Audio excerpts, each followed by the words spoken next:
Episode 3। Mehra villa. Shreya अपने घर पहुंच गई थी। घर में आने के बाद उसे पता चला उसकी मॉम अब तक घर नहीं आई है। उसने टाइम देखा तो 7 बज गए थे। तो वो अपनी मॉम को कॉल करती है और वो कब आएगी ये पूछती है।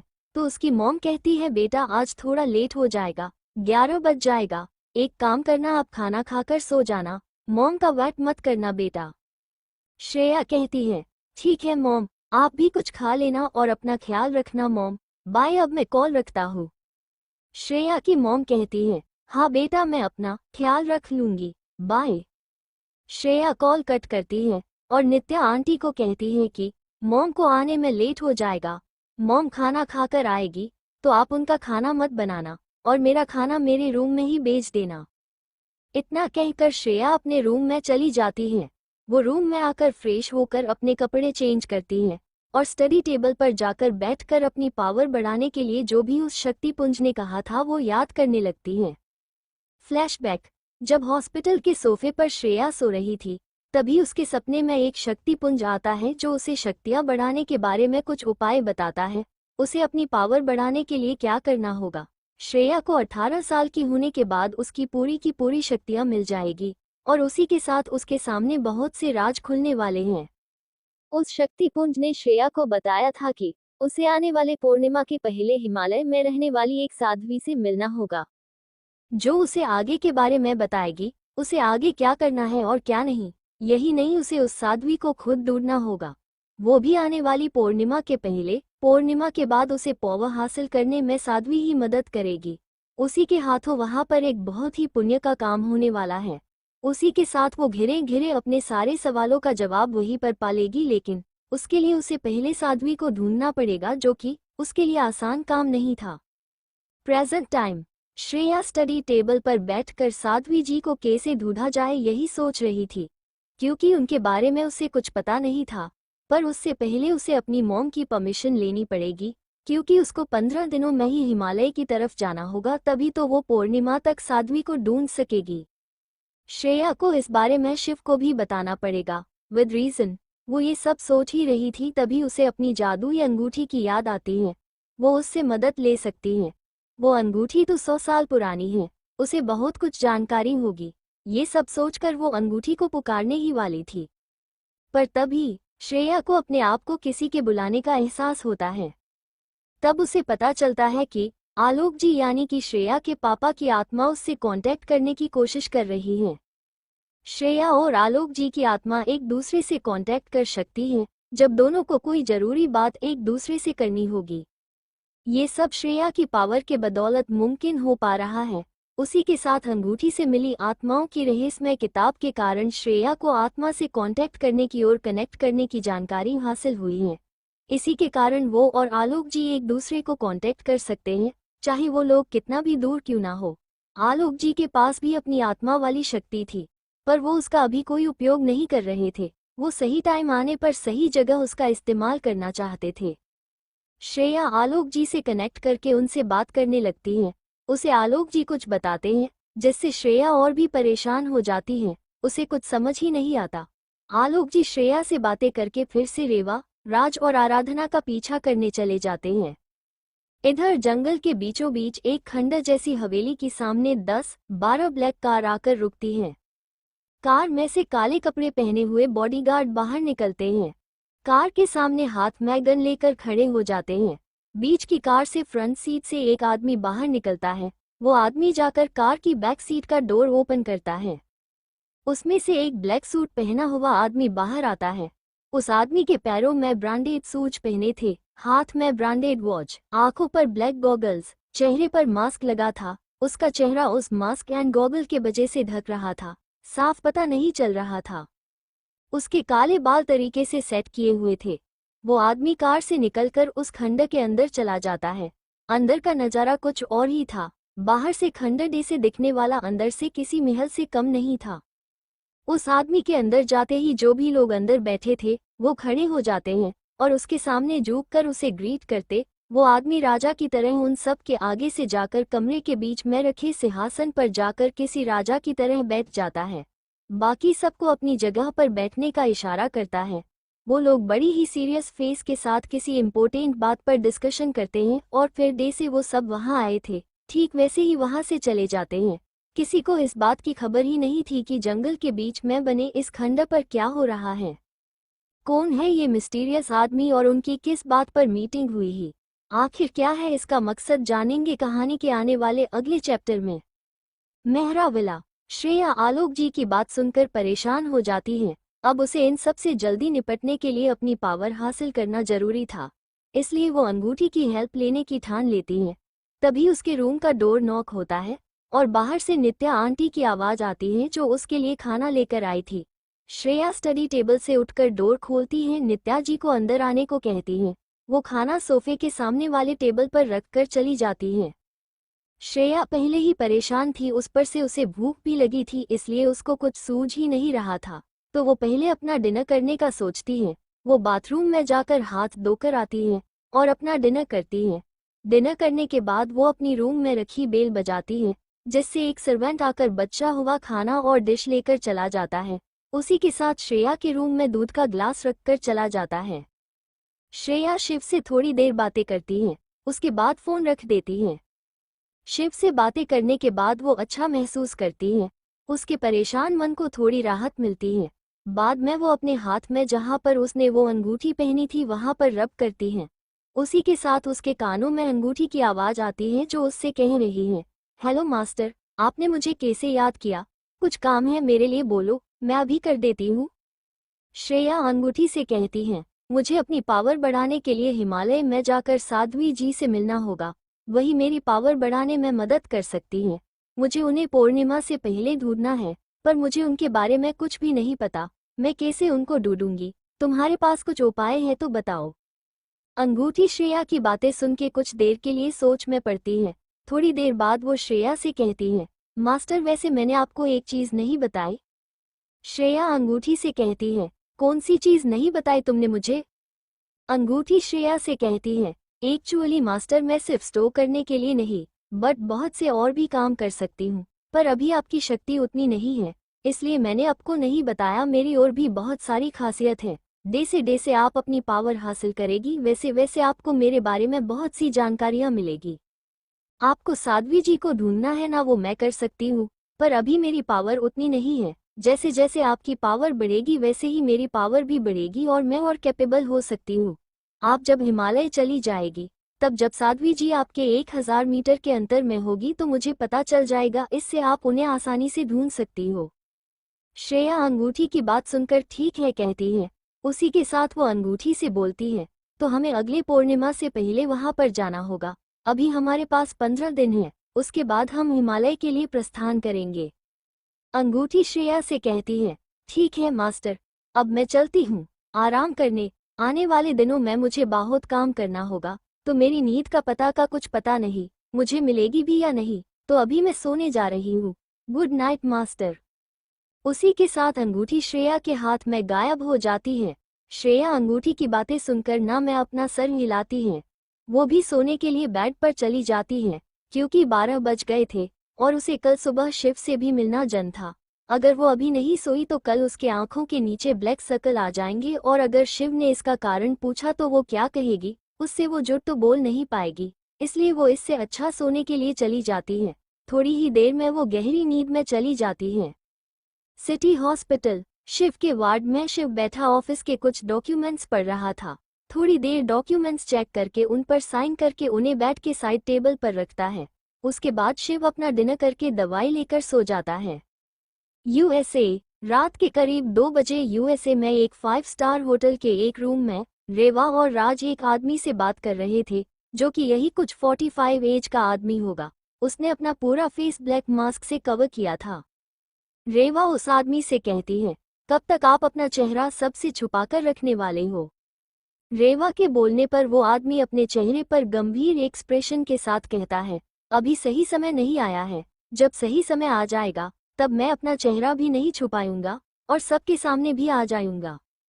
तुम लोगों को जो काम मैंने करने को कहा है वो हो गया क्या? इस पर राज कहता है, जी बॉस, अपने जो भी कहा है वो सब हो गया है, पर क्या आपको लगता है ये काम वर्क करेगा? वो आदमी अपने चेहरे पर बड़ी ही शातिर मुस्कान के साथ कहता है, काम करेगा, जरूर करेगा, मैंने प्लान है ऐसा बनाया है कि सब मेरे हाथों में होगा, बहुत ही जल्द देखना। उस आदमी की बातें सुनकर राज और रेवा दोनों के चेहरे पर मुस्कान आती है। वो लोग कुछ देर तक ऐसे ही एक दूसरे से अपने काम की बातें करते हैं और अपने अपने रूम में चले जाते हैं। हिमालय हिमालय की पहाड़ी में एक आश्रम में एक दिव्य महिला ध्यान में मग्न थी। उसी समय उसे कुछ संकेत मिलते हैं। उससे उसके चेहरे पर एक छोटी सी मुस्कान आ जाती है। वो महिला कोई महान साध्वी लग रही थी। वो अपनी आंखों को खोलती है और अपने शिष्य परशुराम को बुलाती है। उससे आने वाले मेहमानों की स्वागत की तैयारी करने को कहती है। बहुत ही जल्द वहां पर किसी का आगमन होने वाला था। शायद जो वहां आने वाला हो, उसका वो साध्वी बरसों से इंतजार कर रही थी। जल्द ही उसका वो बरसों का इंतजार पूरा होने वाला था। साध्वी जी की बातें सुनकर उनका शिष्य उनसे कहता है, गुरु माँ, क्या वो आने वाली हैं? क्या आपका वर्षों पुराना इंतजार अब जल्द हो खत्म होने वाला है? गुरु माँ यानी कि साध्वी जी बहुत ही कोमल मुस्कान के साथ उससे कहती है, हाँ परशुराम, मुझे जिसका इंतजार था वो जल्दी ही यह पधारने वाली है। तुम्हें उनकी स्वागत की तैयारी करनी होगी, कुछ भी कमी नहीं रहने देना। परशुराम यानी कि साध्वी जी का शिष्य उनकी बातें सुनकर अपने चेहरे पर एक बड़ी मुस्कुराहट के साथ उन्हें प्रणाम करता है और कहता है, जैसी आपकी आज्ञा गुरु माँ। इतना कहकर वो वहां से आने वाले मेहमान के स्वागत की तैयारी करने चला जाता है। गुरु माँ वापस अपने ध्यान में साधना करने बैठ जाती है। आपको क्या लगता है फ्रेंड्स, कौन है ये आदमी और राज, रेवा और वो आदमी आगे क्या करने वाले हैं? क्या इस आदमी का कनेक्शन श्रेया की मौत से है? कौन है ये गुरु माँ? किस मेहमान की आने की बात गुरु माँ परशुराम से कर रही थी? सुबह 6 बजे श्रेया का रूम। श्रेया की नींद सुबह 6 बजे खुलती है। वो जल्दी से उठकर अपना डेली रूटीन पूरा करती है। 8 बजे वो तैयार होकर नीचे ब्रेकफास्ट के लिए चली जाती है। श्रेया ने आज लाइट पिंक कलर का अनारकली पहना था। उस समय वो बहुत ही खूबसूरत लग रही थी। कानों में छोटे छोटे झुमके, गले में चैन। उसने अपने बालों को खुला छोड़ा था। मेकअप के नाम पर सिर्फ आंखों में काजल और होठों पे पिंक कलर की लिपस्टिक, इतने में ही वो बहुत खूबसूरत लग रही थी। श्रेया नीचे आकर ब्रेकफास्ट करने डाइनिंग टेबल पर बैठ जाती है। आज श्रेया की मॉम उसके साथ ब्रेकफास्ट करने के लिए वहां मौजूद नहीं थी। उनकी बहुत ही जरूरी मीटिंग थी, इसलिए वो जल्दी ही निकल गई थी। श्रेया को उन्होंने इस बारे में पहले ही बता दिया था। श्रेया को डाइनिंग टेबल पर बैठते ही नित्या आंटी श्रेया को नाश्ता परोसती है। श्रेया अपना नाश्ता करके शिव से मिलने हॉस्पिटल चली जाती है। जाने से पहले नित्या आंटी श्रेया के कान के पीछे काला टीका लगा देती है, जिससे उसे किसी की नजर न लगे। श्रेया उनको प्यार से गले लगा लेती है। City hospital. श्रेया 10 बजे हॉस्पिटल पहुंचती है। श्रेया अपनी कार से निकलकर हॉस्पिटल के अंदर एंटर करती है। उसी समय वो किसी से टकरा जाती है। जब उसे लगता है वो गिरने ही वाली है तो वो किसी की भी नज़र में आए बगैर अपनी पावर से संभल जाती है। जब वो अपने सामने देखती है तो एक आदमी जिसने ब्राउन कलर का ब्रांडेड सूट पहना था, उसके चेहरे पर मास्क लगा था और आंखों पे काला गॉगल, उसकी सिर्फ आंखें ही दिख रही थी। उन आंखों में गुस्सा था, पर जब वो आदमी श्रेया को देखता है तो उसकी खूबसूरती में डूब ही जाता है। पल भर में उसके चेहरे से गुस्सा गायब हो जाता है और उसके चेहरे पे एक छोटी सी मुस्कान आ जाती है, पर उसके चेहरे पे लगे हुए मास्क के कारण किसी ने भी उसको नोटिस नहीं किया। पास में खड़ा उस आदमी के असिस्टेंट ने जब एक लड़की को उसके बॉस से टकराते हुए देखा तो वो पहले तो घबरा गया, क्योंकि उसके बॉस को किसी के भी उसके करीब आना पसंद नहीं था, खासकर लड़कियों का। जब उसने श्रेया का खूबसूरत चेहरा देखा तो उसे उसके लिए अफसोस हो रहा था। इतनी खूबसूरत लड़की को अपने बॉस का गुस्सा सहन करना पड़ेगा। पर जब वो अपने बॉस को ऐसा सामने खड़ी खूबसूरत लड़की को निहारते देख, वो एक पल के लिए शोक में ही चला गया। श्रेया ने सामने खड़े आदमी को सॉरी कहा और वहां से लिफ्ट की तरफ चली गई। उस आदमी को अपने आप को ऐसा देखते पाकर उसे बहुत अनकंफर्टेबल महसूस हो रहा था, इसलिए वो उसे सॉरी कहकर वहां से लिफ्ट की तरफ चली गई। वो आदमी श्रेया के सॉरी कहने से होश में आया। वो श्रेया को तब तक देखता है जब तक वो लिफ्ट में ना चली गई। श्रेया के वहां से जाते हैं उसने अपने पीछे खड़े हुए असिस्टेंट को देखा और श्रेया के बारे में पता लगाने के लिए कहा। इतना कहकर वो हॉस्पिटल के बाहर खड़ी अपनी कार में जाकर बैठ गया। उस आदमी का असिस्टेंट पहले ही शोक में था। अपने बॉस को एक लड़की को निहारते देख और अब अपने बॉस का ऑर्डर सुन वो जल्दी से होश में आया और अपने बॉस को कहता है, यस बॉस। उसी के साथ वो भी कार में बैठ गया। वो कार वहां से चली गई। श्रेया खुद को नॉर्मल कर शिव के वार्ड के बाहर पहुंचती है। वो वार्ड का गेट खोलकर अंदर जाती है तो उसकी नज़र बेड पर बैठे अपने ऑफिस का काम करते हुए शिव पर पड़ जाती है। उसी के साथ राघव भी वहां पर मौजूद था। वो लोग किसी बात पर डिस्कशन कर रहे थे। वार्ड का गेट खुलते ही उन दोनों का ध्यान गेट की तरफ जाता है। जब वो दोनों श्रेया को देखते हैं तो अपना डिस्कशन बंद करते हैं। शिव राघव को बाहर जाने के लिए ल कहता है। राघव भी शिव के कहने पर श्रेया को स्माइल पास कर रूम के बाहर चला जाता है। राघव के वहां से जाते ही शिव श्रेया को अपने पास बुलाता है। श्रेया भी शिव के कहने पर उसके पास जाकर बेड के पास रखी साइड टेबल पर बैठ जाती है। श्रेया शिव की तरफ देखकर नाराजगी से कहती है, आप अभी तक पूरी तरह से ठीक भी नहीं हुए हो और अपने अभी से काम करना चालू कर दिया। क्या काम कहीं भागा जा रहा है? आप ना अपना बिल्कुल भी ख्याल नहीं रखते। श्रेया के ऐसे खुद पर बीबीओ डे से बर्ताव करने पर शिव के चेहरे पर स्माइल आती है, पर वो उसे जल्दी ही छुपा देता है। अगर श्रेया ने देख लिया तो वो उससे गुस्सा हो जाएगी। शिव उससे कहता है, अभी मैं बिल्कुल ठीक हूँ जान, वैसे भी बहुत ही जरूरी काम था बस इसलिए। वैसे आई लाइक इट जैन, तुम तो अभी से बीबीओ की तरह बर्ताव करने लगी हो। शिव श्रेया को टीच करते हुए कहता है, वैसे भी मैं बहुत खुश हूँ, मुझे तुम्हारे ऐसे मेरे ऊपर हक जताने से मुझे कोई प्रॉब्लम नहीं है। श्रेया शिव की बातें सुनकर शर्मा जाती है। वो उससे अपनी नजरें चुराने लगती है। शिव जब श्रेया को ऐसे अपने आप से नजरें चुराते हुए और शर्माते हुए देखता है तो वो उसे टीच करना बंद करता है। नॉर्मली उसके साथ बातें करने लगता है। श्रेया भी अब नॉर्मल होकर शिव से बातें करने लगती है। बड़ी ही बातों में शिव श्रेया से कहता है, जान मुझे अगले हफ्ते यूएसए जाना होगा, इम्पोर्टेंट काम आ गया है। श्रेया का चेहरा शिव की बातें सुनकर उतर जाता है। वो शिव से पूछती है, कितने दिन के लिए आप जा रहे हो? शिव जब श्रेया को ऐसे उदास देखता है तो उसे अच्छा नहीं लगता। वो उससे कुछ कहने ही वाला था, पर जब श्रेया का सवाल सुनता है तो उससे कहता है, जान शायद 1 मंथ, प्लीज उदास मत होना, ये बहुत ही इम्पोर्टेंट प्रोजेक्ट है, it is my dream project. Shiv के 1 मंथ खुद से दूर जाने से श्रेया को बुरा लगता है, पर जब वो ये शिव का ड्रीम प्रोजेक्ट है ये सुनने के बाद वो अपने चेहरे पर मुस्कुराहट लेकर कहती है, ठीक है आप जा सकते हो, पर मेरी एक कंडीशन है। श्रेया की कंडीशन वाली बात सुनकर शिव उसकी तरफ देखकर कहता है, क्या कंडीशन है तुम्हारी जान? श्रेया कहती है, आपको मुझे दिल्ली कॉल करना होगा, उसी के साथ आप अपना पूरा ख्याल रखेंगे, मोस्ट इम्पॉर्टेंट आप लाड़कियों से दूर रहेंगे। श्रेया की शर्त सुनकर शिव के चेहरे पर स्माइल आती है। वो उससे कहता है, ओक मुझे तुम्हारी सारी कंडीशन मंजूर है, तुम भी अपना ख्याल रखना होगा, उसी के साथ लड़कों से दूर भी रहना होगा। श्रेया कहती है, ठीक है, अगर ये आपका ड्रीम प्रोजेक्ट नहीं होता तो मैं आपको कभी इतने दिनों के लिए जाने ही नहीं देती, आप ना जल्दी से प्रोजेक्ट पूरा करके आना। श्रेया की इस बात पर शिव उससे कहता है, ओक माय लव, और वैसे भी अभी तो मैं यही हूँ, अभी 15 डेज है मुझे जाने में, तुम उदास मत होना, मुझे तुम्हें ऐसा देखकर अच्छा नहीं लगता। श्रेया शिव के कहने पर अपने चेहरे पर स्माइल लाती है। ऐसे ही कुछ वक्त दोनों एक दूसरे से बातें करते हैं। आज शिव को हॉस्पिटल से डिस्चार्ज मिलने वाला था, वो अब पूरी तरह से ठीक हो गया था। श्रेया शिव से बातें करने में उसका यूएसए जाने की बात सुनकर वो खुद 15 दिनों के बाद हिमालय जाने वाली थी, ये बात वो शिव को बताने की भूल ही जाती है।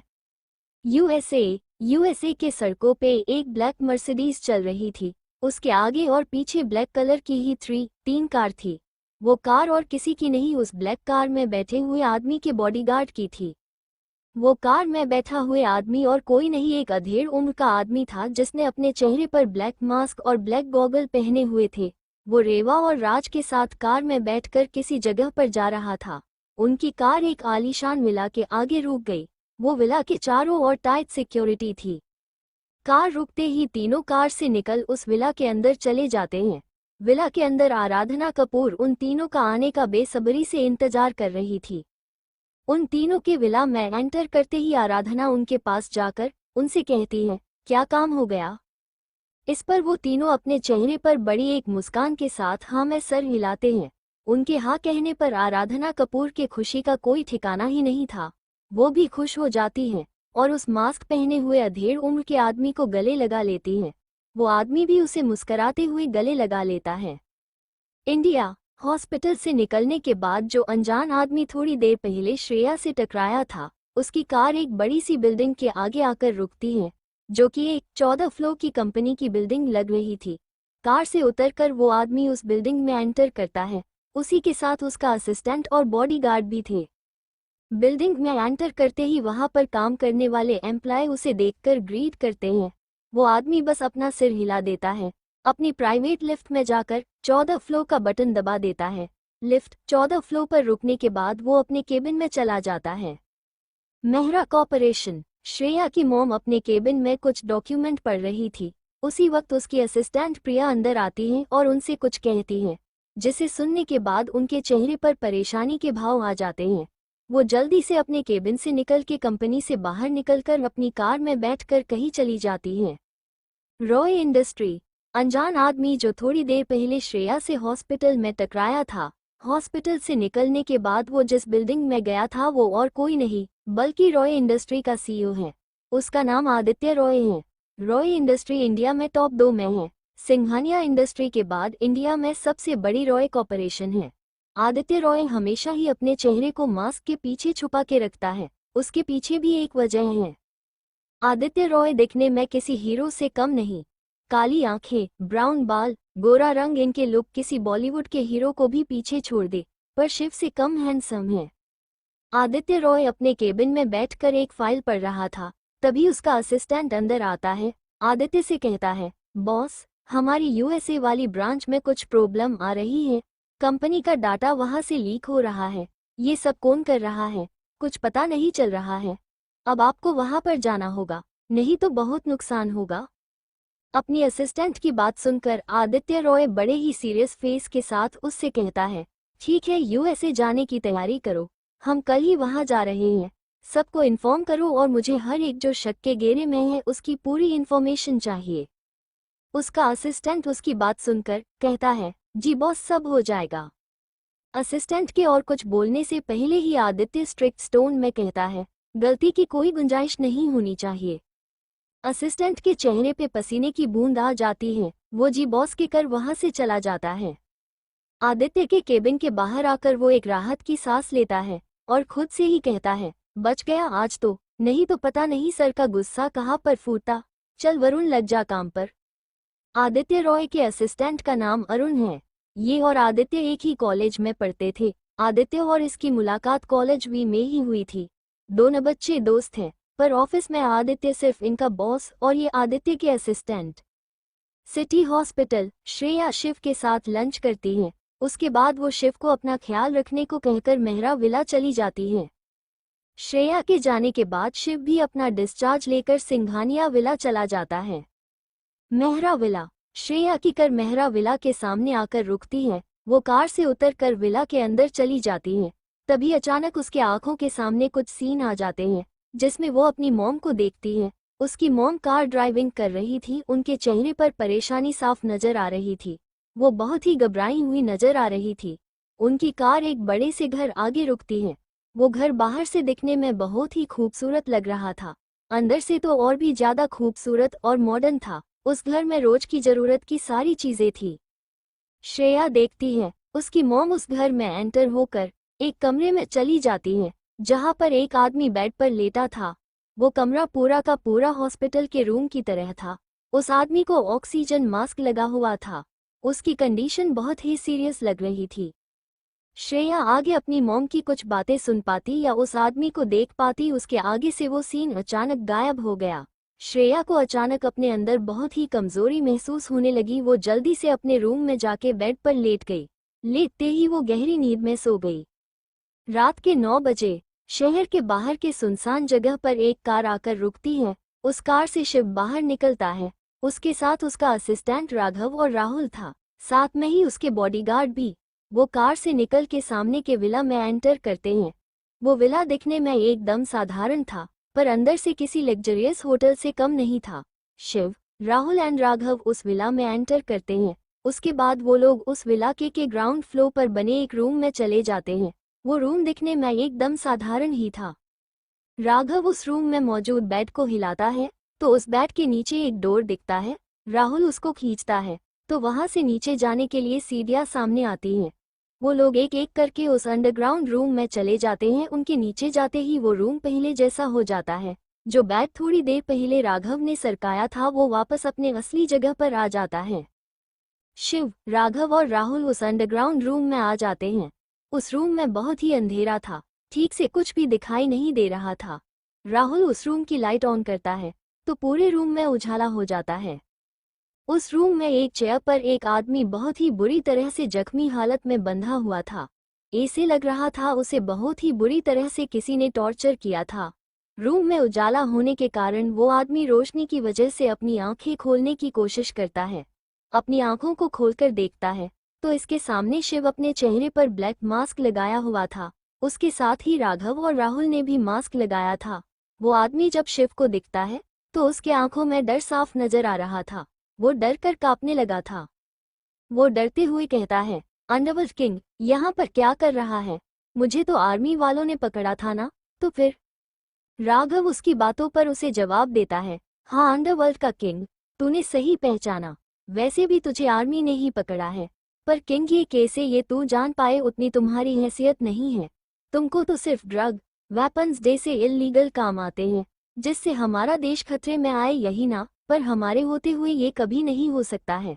वैसे तूने तो किंग को नाराज किया है तो अब भुगतो। वो आदमी लड़खड़ाते हुए जबान के साथ, मैंने किंग को नाराज किया है, पर कब? उसके इस बात पर राहुल कहता है, अब तू जान के भी क्या करेगा राका? अब तो तेरा टाइम खत्म हुआ है। धरती पर से एक बोझ अब कम होगा। ऊपर जाकर आराम से सोचना कि तूने किंग को कैसे नाराज किया है। क्या पता तुझे जवाब मिल भी जाए। जी हाँ, ये और कोई नहीं राका ही है जो विलियम से इलीगल वेपन्स के बदले ड्रग्स की डील करने जा रहा था। इसे ही शिव की टीम ने पकड़ा था और इनका प्लान फेल हो गया था। इसमें शिव को गोली लगी थी और वो अब तक हॉस्पिटल में था। हॉस्पिटल से डिस्चार्ज होते ही वो यहाँ आ गया राका को सबक सिखाने। फ्रेंड्स, जिन्होंने पिछले चैप्टर नहीं देखे वो पीछे जाके देखे, उन्हें पता चल जाएगा कि राका कौन है। शिव कब से शांत था। वो राका से बोलता है, वो भी काफी कठोर लहजे में, तुम्हारे साथ इस डील में कौन कौन शामिल थे और मुझे उन सब का पता चाहिए। अगर तुमने जल्दी अपना मुंह नहीं खोला तो तुम्हारा क्या होगा ये कोई नहीं जानता। शिव की इतनी खतरनाक धमकी सुनकर राका डर गया। वो कांपने लगा था। वो खुद को नॉर्मल करते हुए कहता है, कोई नहीं था मेरे साथ, मैं अकेला ही हूँ। राका को झूठ बोलता देख शिव उससे एक बार फिर कठोर आवाज में कहता है, मैंने तुमसे सिर्फ और सिर्फ सच बोलने को कहा है। मुझे झूठ से सख्त नफरत है। झूठ बोलने वाले का क्या असर होता है ये तो तुम्हें अच्छी तरह से मालूम ही है। शिव का इतना ही कहना था। राका का चेहरा ही पीला पड़ गया। उसे वो समय याद आ गया जब उसने अंडरवर्ल्ड किंग से गद्दारी और झूठ बोलने वालों के साथ किंग ने क्या किया था। वो सब उसके आंखों के सामने आ गया। कैसे किंग ने अपने ही एक आदमी जिसने पैसों के लालच में उससे गद्दारी की थी, पकड़े जाने पर झूठ बोला था। किंग को जब ये पता चला था तब उसने उसे अपने जंगली पालतू टाइगर के आगे जिंदा फेंका था। वो आदमी चिल्लाता रहा, चिल्लाता रहा, किसी को उस पर तरस नहीं आया। वो किंग के जंगली टाइगर का खाना बन गया। वैसे तो किंग अच्छे के लिए बहुत ही अच्छा था, पर अगर उसके साथ किसी ने गद्दारी या धोखाधड़ी की तो वो यमराज से भी कम नहीं था। राका बहुत ही घबरा गया था। पहले से ही उसे बहुत टॉर्चर किया गया था और अब सिर्फ किंग की बातों से ही उसको वैसा लग रहा था कि उसका किसी ने गला घोट दिया। राका को कुछ जवाब न देता देख और ऐसे ही खुद में गुम देख राघव ने वहां पास में ही रखा हुआ पानी का जग उठाया और राका के मुंह पर सारा पानी फेंक दिया, जिससे राका अपनी सोच से बाहर आया। अपने चेहरे पर पानी पड़ने से जहां पर चोटें थी वहां पर उसे बहुत पेन हो रहा था। पानी के चेहरे के चोटों पर पड़ने की वजह से उसकी चिक निकल गई। जैसे ही वो सामने देखता है तो वहां पर राघव खड़ा था अपने फेस पर मास्क लगाया हुए।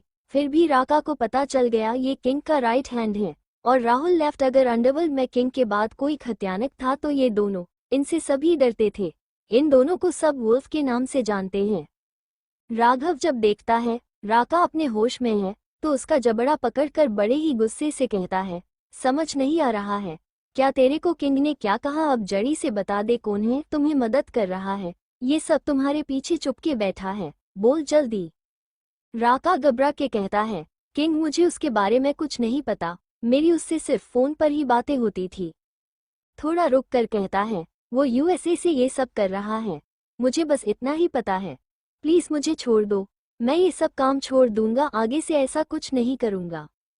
राघव राका की बात सुनकर उसके चेहरे पे एक मुक्का जड़ता है और कहता है, तुझे छोड़ दे?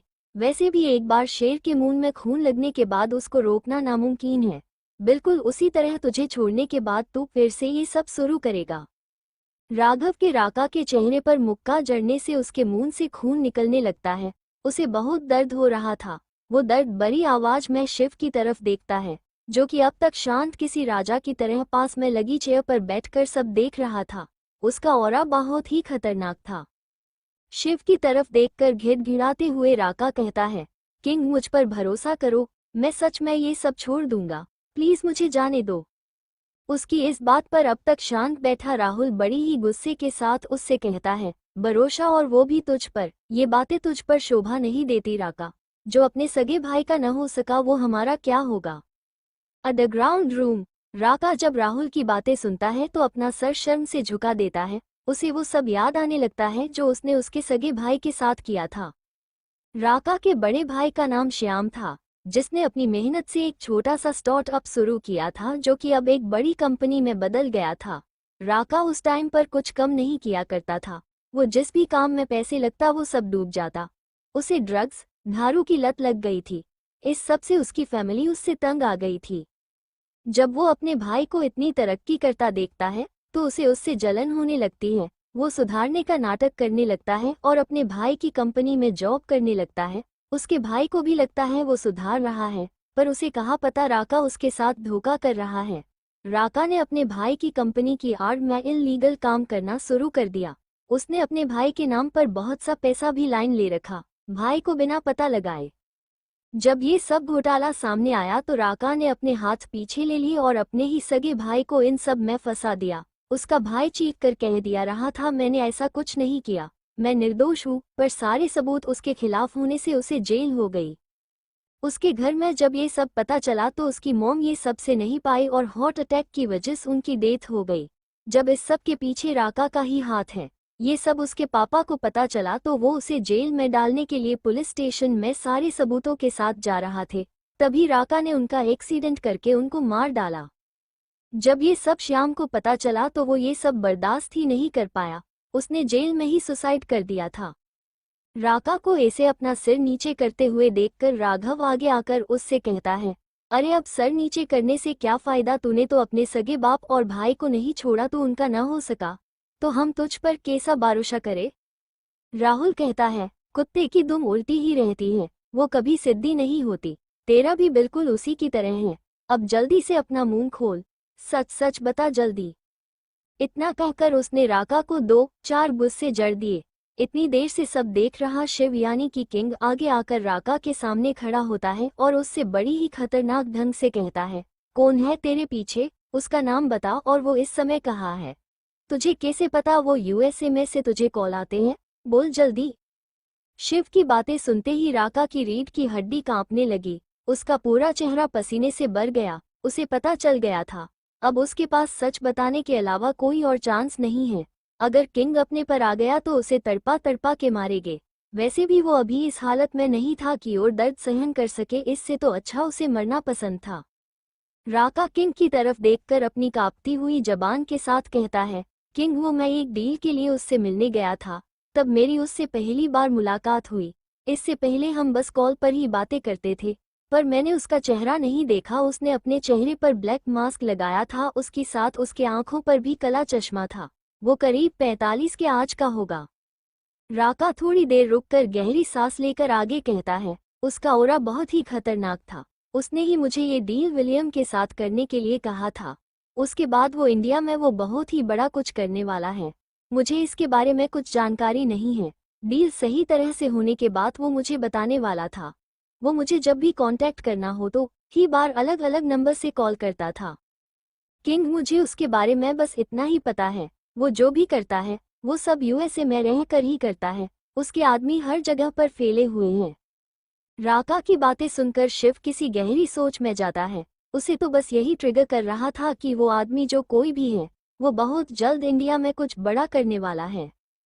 शिव राहुल और राघव का आगे का संभालने का इशारा करके उस रूम से बाहर चला जाता है। शिव का इशारा समझकर वो दोनों एक दूसरे की तरफ देखते हैं। शैतानी मुस्कुराहट के साथ वो राका को देखने लगते हैं। राका उनको इसे खुद को देखता देखकर डर जाता है। उसे कुछ गलत होने का अंदेशा लगता है। राहुल और राघव राका के पास आकर कहते हैं, राका अब तेरा समय खत्म हुआ है, कुछ आखिरी ख्वाहिश है क्या? राहुल आगे की बात को कंप्लीट करते हुए कहता है, कुछ होगी भी तो हम उसे पूरा करने वाले नहीं हैं, तो तू वो अपने पास ही रख। राघव कहता है, वैसे तू सोच रहा होगा, पूरी करनी ही नहीं तो पूछ क्यों रहे हो ही ना। राका की तरफ देखकर राघव आगे कहता है, वो क्या है ना, मैंने सीरियल में देखा था इसे कहते हैं, तो बस पूछ लिया। वैसे भी तेरी आखिरी इच्छा पूरी करने के लिए ये सीरियल थोड़ी है। इतना कहकर वो राहुल को हाई फाई करता है और दोनों हंसने लगते हैं। राका उनकी बातें सुनकर और उन्हें इसे हंसते देखकर कहता है, मैंने आपको सच बता दिया है, तो अब आप मुझे क्या करना चाहते हो? प्लीज मुझे छोड़ दो, वादा करता हूँ ये काम यहीं पर छोड़ दूंगा, आगे ऐसा नहीं करूंगा। राका इतना कहकर उनके सामने अपनी जान की भीख मांगने लगता है, पर उसकी बातों का गिर गिरने का राघव और राहुल पर कोई फर्क नहीं पड़ा। वो दोनों गंभीर चेहरे के साथ कहते, राका तुझे ऐस बड़ी ही अपने जान की भीख मांगने की कोई जरूरत नहीं, क्योंकि उसका कोई फायदा नहीं होने वाला। राहुल कहता है, तेरे पाप का गड़ा बढ़ चुका है, वैसे तुझे बता दूं, तूने अपने भाई के साथ धोखा किया है ना, उसका हिसाब भी तुझे करना पड़ेगा। राका उसकी तरफ असमंजस से देख रहा था। उसे ऐसा देखता पाकर राघव उससे कहता है, श्याम दोस्त था हमारा, तेरी वजह से आज वो इस दुनिया में नहीं है, उसकी मौत का बदला लेना है तुझसे। उद्धरण चिन्ह। राघव, शिव, श्याम बहुत अच्छे दोस्त थे। जब उनको उसके बारे में पता चल गया तब तक बहुत देर हो चुकी थी, सब खत्म हो चुका था। राका से अपने दोस्त का बदला लेने चाहते थे पर सही टाइम का इंतजार कर रहे थे। आज वो सही टाइम आ गया था। राहुल राघव से कहता है, अब बस हो गई बातें, चलो अब इसको अंतिम विदाई देते हैं, और भी काम है, हमें बाहर किंग इंतजार कर रहा होगा हमारा।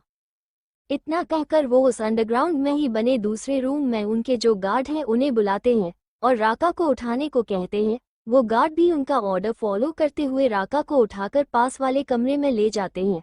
उस कमरे के अंदर जाते ही राका की रूह कांप जाती है।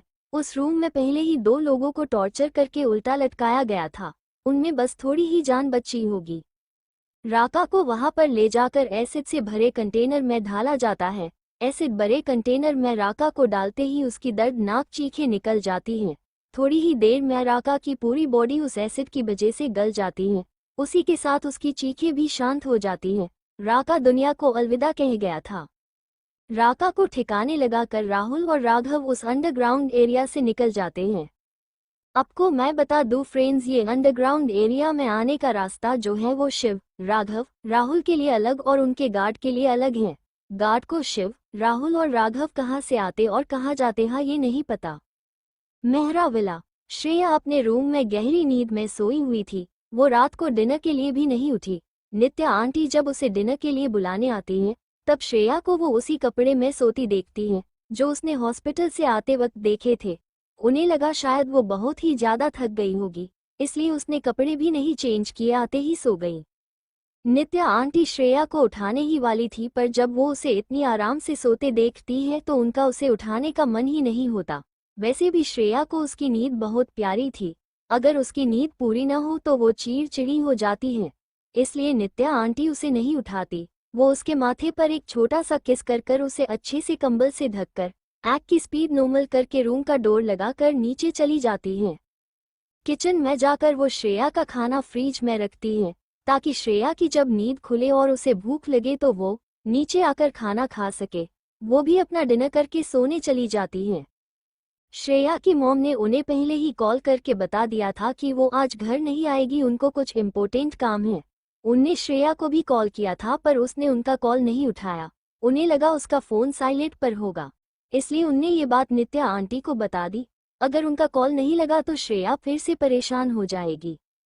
शिव उस अंडरग्राउंड रूम से निकलकर बाहर आ गया और अपनी कार में बैठ गया था। उसके ठीक आधे घंटे बाद राघव और राहुल भी कार में आकर बैठ गए। उनकी कार सिंघानिया मेंशन की तरफ चल पड़ी। पूरे रास्ते उन तीनों में से किसी ने भी एक दूसरे से बात नहीं की।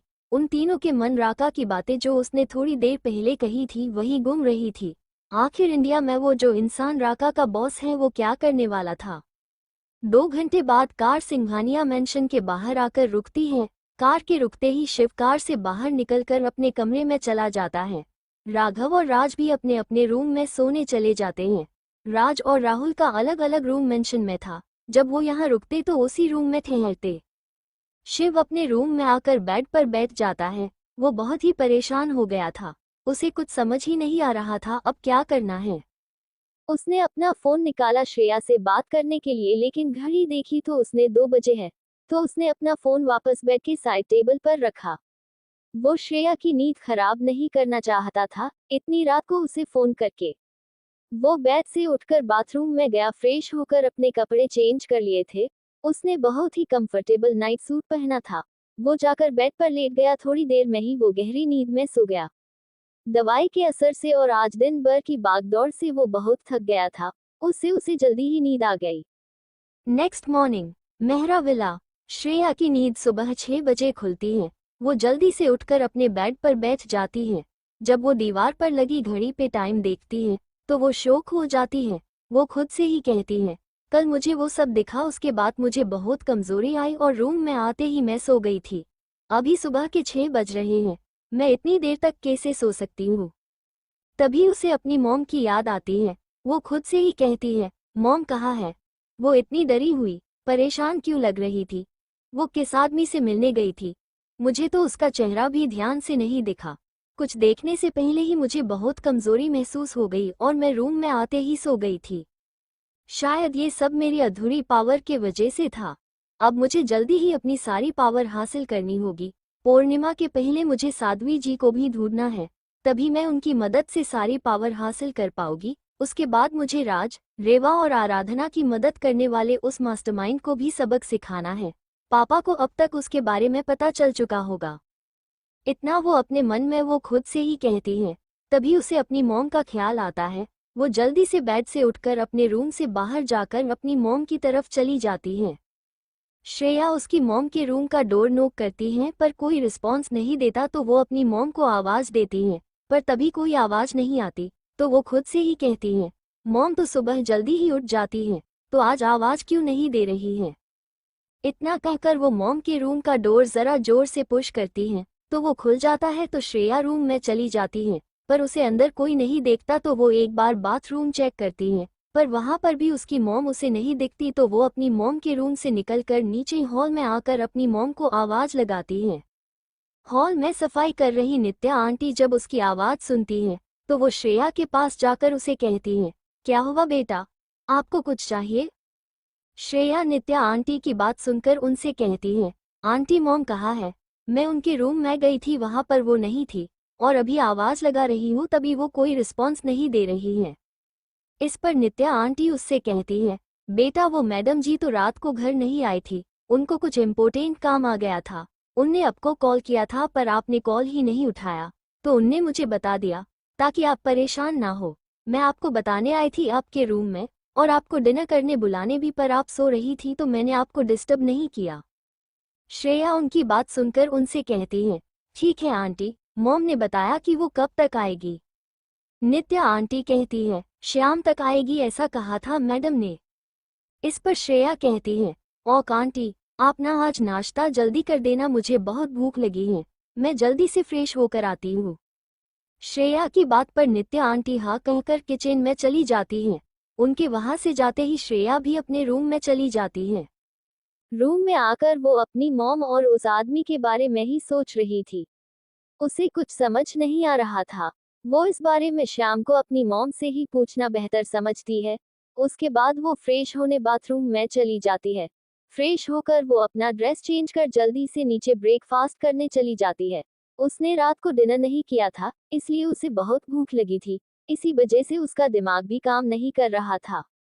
वो डाइनिंग टेबल पर बैठकर अपना नाश्ता करती है।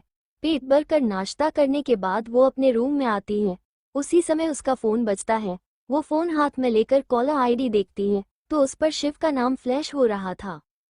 श्रेया कॉल रिसीव करके हेलो कहती है। दूसरी तरफ से शिव की बहुत ही अट्रैक्टिव आवाज आती है, ही जान क्या कर रही हो। उद्धरण चिन्ह। श्रेया उसकी बात पर कहती है, कुछ नहीं, अभी नाश्ता करके रूम में ही आई थी और आपको कॉल आ गया। आप क्या कर रहे हो? आपने नाश्ता किया? उद्धरण चिन्ह। श्रेया की बातों पर शिव उससे कहता है, नहीं किया नाश्ता, अभी करने ही जाने वाला हूँ। उद्धरण चिन्ह। श्रेया कहती है, तो जाओ पहले आप नाश्ता करो, दवाई लो, फिर हम बातें करते हैं, मुझे भी तैयार होना है। शिव कहता है, ठीक है, जैसे आपका का हुक्म रानी सरकार। शिव के ऐसे कहने से श्रेया शर्मा जाती है, उसके कान लाल हो गए थे, साथ में गाल भी। वो कहती है, तो अब जाओ जल्दी, मैं फोन रखती हूँ, बाय। शिव भी हंसते हंसते फोन रख देता है। उसे पता था उसके ऐसे कहने पर श्रेया शर्मा गई होगी। ये सोचकर ही वो मुस्करा देता है और नीच डिनर करने चला जाता है।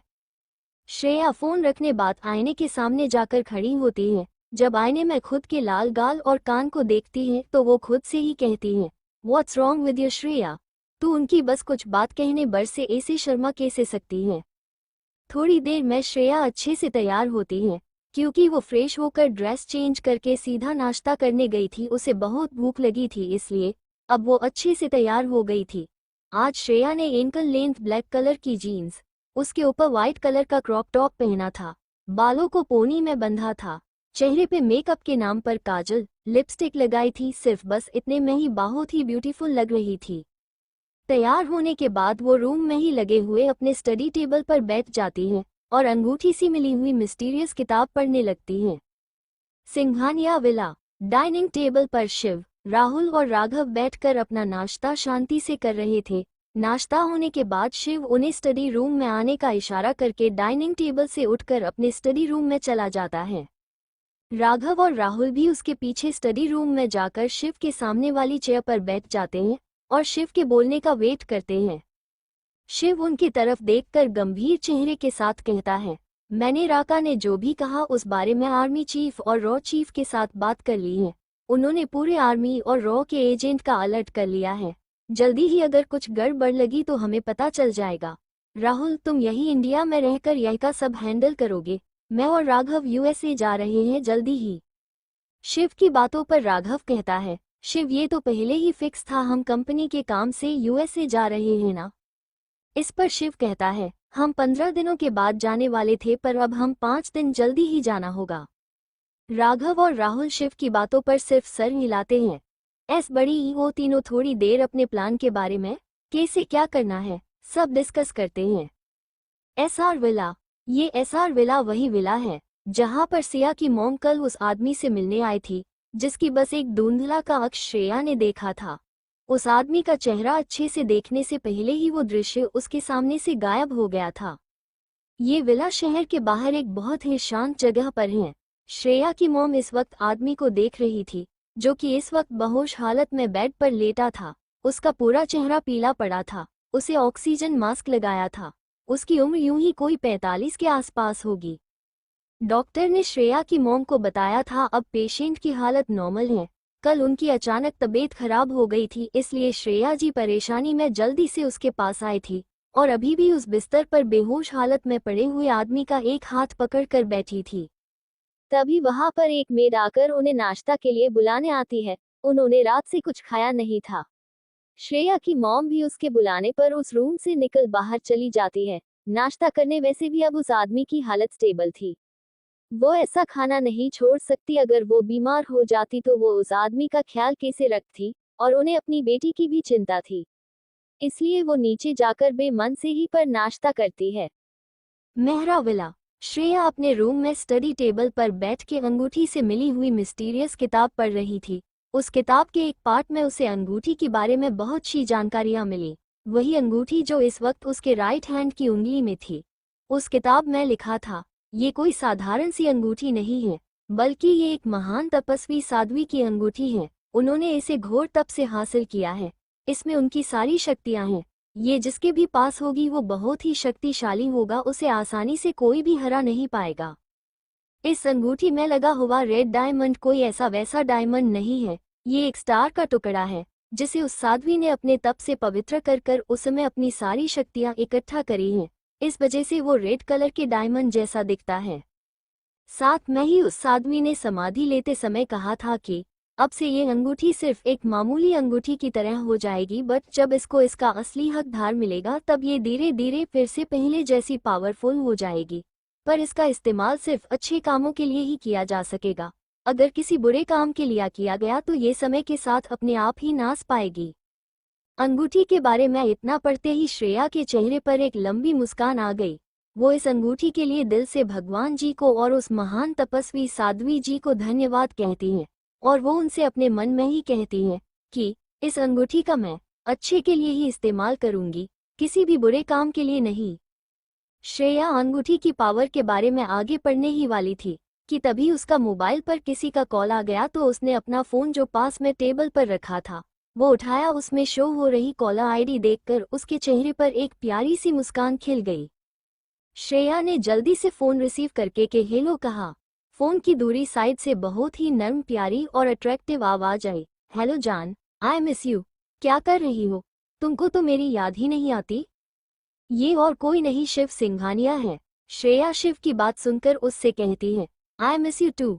मुझे भी आपकी याद आती है, पर आप अपने काम में बिजी होगे इसलिए मैंने आपको कॉल नहीं किया। मैं अभी बुक पढ़ रही हूँ। आप क्या कर रहे हो?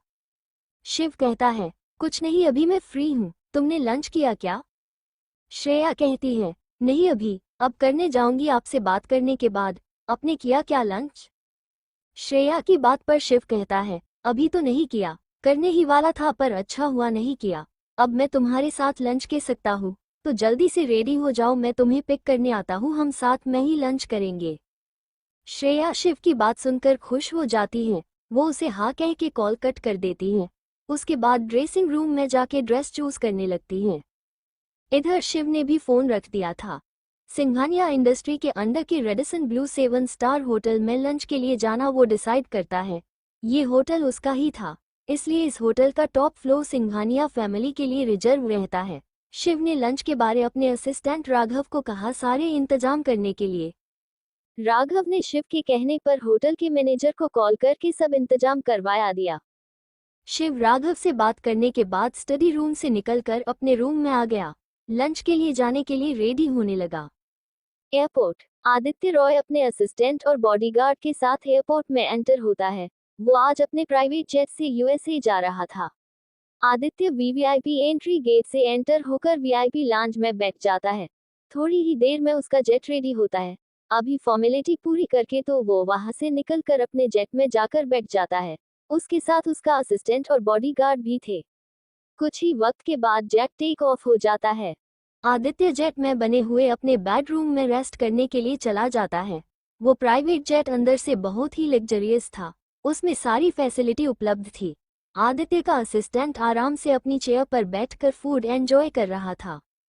आदित्य बेड पर लेटकर अपनी आंखें बंद करता है तो उसके सामने श्रेया का चेहरा याद आता है, जिसे याद करके उसे किसी की याद आ जाती है। तो वो खुद से ही कहता है, क्या तुम वही हो जो मैं सोच रहा हूँ, जो मुझे लग रहा है? अगर ये सच है तो ये बहुत ही खुशी की बात है। देखते आखिर तुम हो कौन। अगर तुम वही हो जो मैं सोच रहा हूँ और अगर तुम जिंदा हो तो वो भी जिंदा होगी। मैंने तुम्हारे बारे में इंफॉर्मेशन निकलने को कहा है, वो मुझे जल्दी ही मिल जाएगी। मिलेंगे हम फिर, जब मैं अपना यूएसए का काम पूरा हो जाने पर मैं जल्दी ही इंडिया आऊंगा, तब तक वेट करना।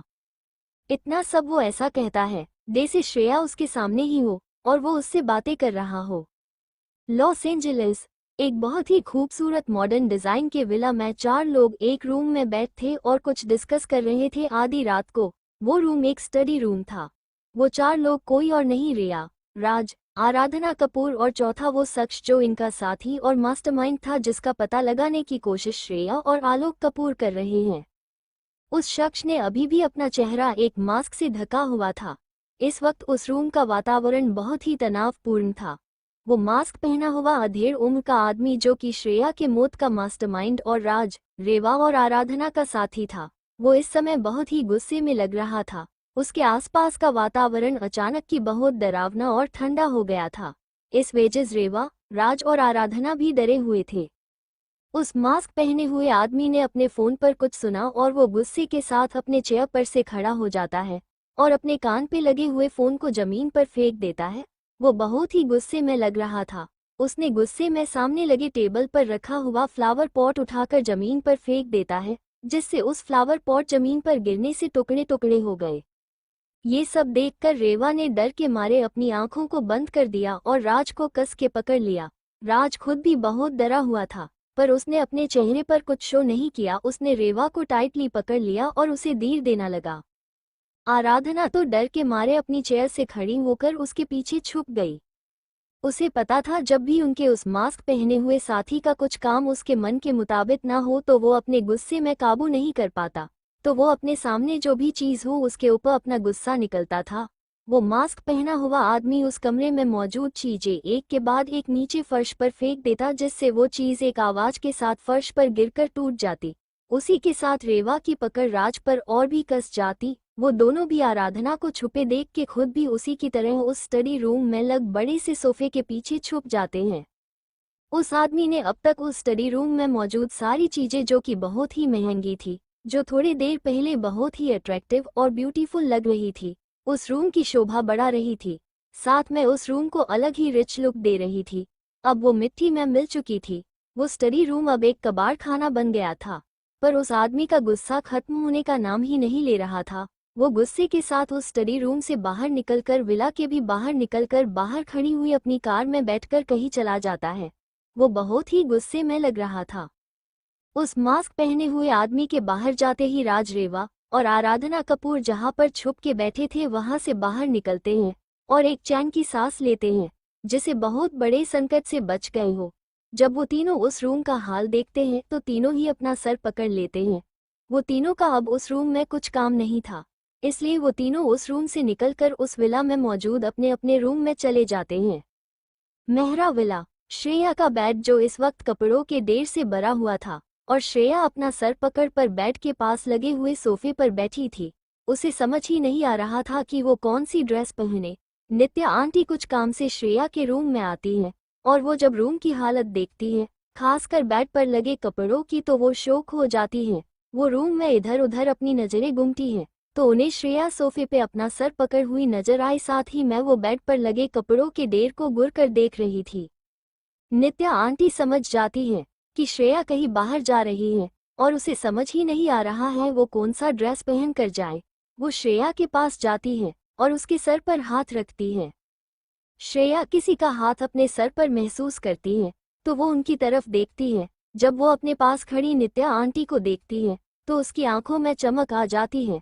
वो जल्दी से सोफे से उठकर नित्या आंटी का हाथ पकड़कर उन्हें बेड के पास ले जाकर कपड़ों की तरफ इशारा करती है और उनसे बहुत ही प्यारी आवाज में अपनी आंखों को गोल गोल घुमा के कहती है, अच्छा हुआ आंटी आप आ गए। मुझे आज लंच के लिए फ्रेंड के साथ बाहर जाना है, पर देखिए ना, मुझे कुछ समझ ही नहीं आ रहा है कि मैं क्या पहनूं। प्लीज आप मेरी हेल्प कर दो ना। नित्या आंटी जो एक बार अपने सामने के कपड़ों के ढेर को देखती है, उसके बाद वो श्रेया की तरफ देखती है जो कि अपनी आंखों में चमक लिए उनको देख रही थी। उसे वो किसी देवता से कम नहीं लग रही थी जो इस घोर संकट से उसे बचाएगी। इस समय वो बहुत ही मासूम और क्यूट लग रही थी।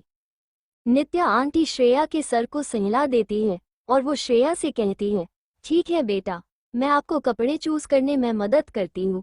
मुझे पता है आप कभी अपने आप कपड़े चूज ही नहीं कर पाती हैं। थोड़ा रुककर वो कपड़ों के ढेर की तरफ देखती है, फिर श्रेया की तरफ देखकर कहती है, कोई बात नहीं बेटा, आपकी नित्या आंटी है ना अपनी प्यारी बेटी की मदद करने के लिए। श्रेया उनकी बातें सुनकर अपने चेहरे पर बड़ी सी मुस्कान के साथ उन्हें हग करती है। जल्दी से अलग होकर उन्हें जल्दी से अपने लिए कपड़े चूज करने को कहती हैं। श्रेया की बातें सुनकर नित्या आंटी भी उसके लिए लंच में पहन कर जाने के लिए अपने सामने पड़े कपड़ों के ढेर में से श्रेया के लिए कपड़े निकालने लगती हैं, जो कि श्रेया ने लगाया था। उसे कुछ समझ नहीं आ रहा था कि वो क्या पहने, तो उसने सारी अलमीरा में लगे हुए कपड़े ही बेड पर लाकर रख दिए। नित्या आंटी उन कपड़ों में से एक बहुत ही खूबसूरत फ्रॉक सूट निकलकर उसे देती हैं, जो कि फैंट ब्लू कलर का था। श्रेया को आज इंडियन ड्रेस ही पहनना था और उसे इंडियन कपड़े पहनना अच्छा लगता था। वो वेस्टर्न कपड़े भी पहनती थी, पर आज वो शिव के साथ लंच डेट पर जाने वाली थी और शिव को उसे ज्यादातर इंडियन ड्रेस में ही देखना अच्छा लगता था। वैसे शिव को श्रेया हर ड्रेस में पसंद और अच्छी लगती थी, पर उसे ज्यादातर श्रेया सूट में बहुत ही अच्छी लगती थी। श्रेया नित्या आंटी ने उसके लिए चूज की हुई ड्रेस देखती है तो वो खुश हो जाती है और नित्या आंटी के गले लगकर उन्हें थैंक यू कहकर उनके चेक पर किस करके उनसे कहती है, आंटी मैं लंच के लिए बाहर जा रही हूँ, तो आप मेरा लंच मत बनाना, मैं मॉम के आने से पहले घर वापस आ जाऊंगी। अगर मॉम मुझसे पहले आ गई तो प्लीज़ आप मुझे कॉल करके बता देना। उनका कॉल नहीं लग रहा है, मैंने उन्हें कॉल किया था। नित्या आंटी श्रेया की बात सुनकर उसे से कहती है, ठीक है बेटा, मैं आपको मैडम अगर जल्दी आ जाएगी तो कॉल करके बता दूंगी, आप अपना ख्याल रखना। वैसे मैं आपको पूछने ही आई थी कि आपके लिए लंच में क्या बनना है, पर अब जब आप बाहर जा रही हूँ तो कोई बात नहीं, आप रेडी हो जाओ, नहीं तो आपको देर हो जाएगी, मैं चलती हूँ। इस पर श्रेया उन्हें ठीक है कहती है। फिर से उन्हें थैंक यू कहकर नित्या आंटी ने सेलेक्ट की हुई ड्रेस लेकर बाथरूम में जाने ही वाली थी, तभी उसकी नज़र बेड पर लगे कपड़ों के ढेर पर पड़ जाती है, तो मासूमियत के साथ नित्या आंटी की तरफ देखती है। नित्या आंटी श्रेया को अपनी तरफ दिखता पाकर समझ जाती है कि श्रेया क्या कहना चाहती है, तो वो श्रेया से कहती है, आप जाओ रेडी हो जाओ, नहीं तो आपको देर हो जाएगी, मैं ये सब तय करती हूँ। श्रेया उनकी बातें सुनकर उन्हें कस के हग करती है, फिर से उनके गाल पे एक बेबी किस करके उन्हें थैंक यू कहकर बाथरूम की तरफ भाग जाती है। जाते जाते वो उनसे कहती है, पता नहीं अगर आप नहीं होती तो मेरा क्या होता। I love you Nitya aunty. Nitya aunty Shreya के एक्शन से शॉक हो जाती है, कहती है, पागल लड़की, इसका कुछ नहीं हो सकता। इसी के साथ वो मुस्कराने लगती है और श्रेया के आई लव यू के जवाब में कहती है, आई लव यू टू बेटा। इतना कहकर वो मुस्कराते हुए श्रेया के कपड़े तय करने लगती है। श्रेया बाथरूम से फ्रेश होकर नित्या आंटी ने चूज की हुई फैंट ब्लू कलर का फ्रॉक सूट पहनकर बाथरूम से बाहर आती है। तब तक नित्या आंटी ने उसके जो कपड़े बेड पर बिखरे हुए थे वो आंटी ने अच्छे से तय करके उसके वार्डरोब में रख दिए थे एक सर्वेंट के हेल्प से। उसी के साथ वो अपना काम करने के बाद श्रेया के रूम से चली जाती है। श्रेया जब बाथरूम से बाहर आई थी तब रूम में कोई नहीं था। वो अपने बेड की तरफ देखती है तो उसे वो अच्छे से तय किया हुआ दिखता है। उसके सारे कपड़े उसके अलमीरा में अच्छे से रखे हुए थे। ये देखकर उसके चेहरे पे स्माइल आ जाती है। वो अपने मन ही मन में नित्या आंटी को थैंक यू कहती है और लंच के लिए जाने के लिए रेडी होने लगती है। वो जब पूरी तरह से रेडी हो गई तभी उसके फ़ोन पर शिव का कॉल आ जाता है, जो कि उससे कहता है, जान आप रेडी हो गई हो क्या। श्रेया शिव के बात पर जवाब देती है, हाँ मैं रेडी हो गई हूँ, आप आ गए हो क्या, मैं अभी नीचे आ जाती हूँ। इतना कहकर वो अपना हैंडबैग लेके जल्दी से नीचे जाने लगती है। तभी शिव की फ़ोन में से उसे आवाज़ आती है जो कि उससे कह रहा था, जान सुनो, मैं आपको लेने नहीं आ सकता, एंड टाइम पर मेरी एक अर्जेंट मीटिंग आ गई है, इसलिए मैं अभी आपको लेने नहीं आ पाऊंगा। आपको लेने के लिए मैंने ड्राइवर को भेजा है, आप उसके साथ आ जाना, तब तक मैं अपनी मीटिंग खत्म करके आपको ज्वाइन करूंगा। शिव की बातें फ़ोन के दूसरी साइड से सुनकर श्रेया के कदम उसके रूम के डोर पर ही रुक जाते हैं। उसके चेहरे की खुशी पल भर में उदासी में बदल जाती है। वो इस समय बहुत ही सैड हो गई थी। श्रेया शिव को कहती है, ठीक है।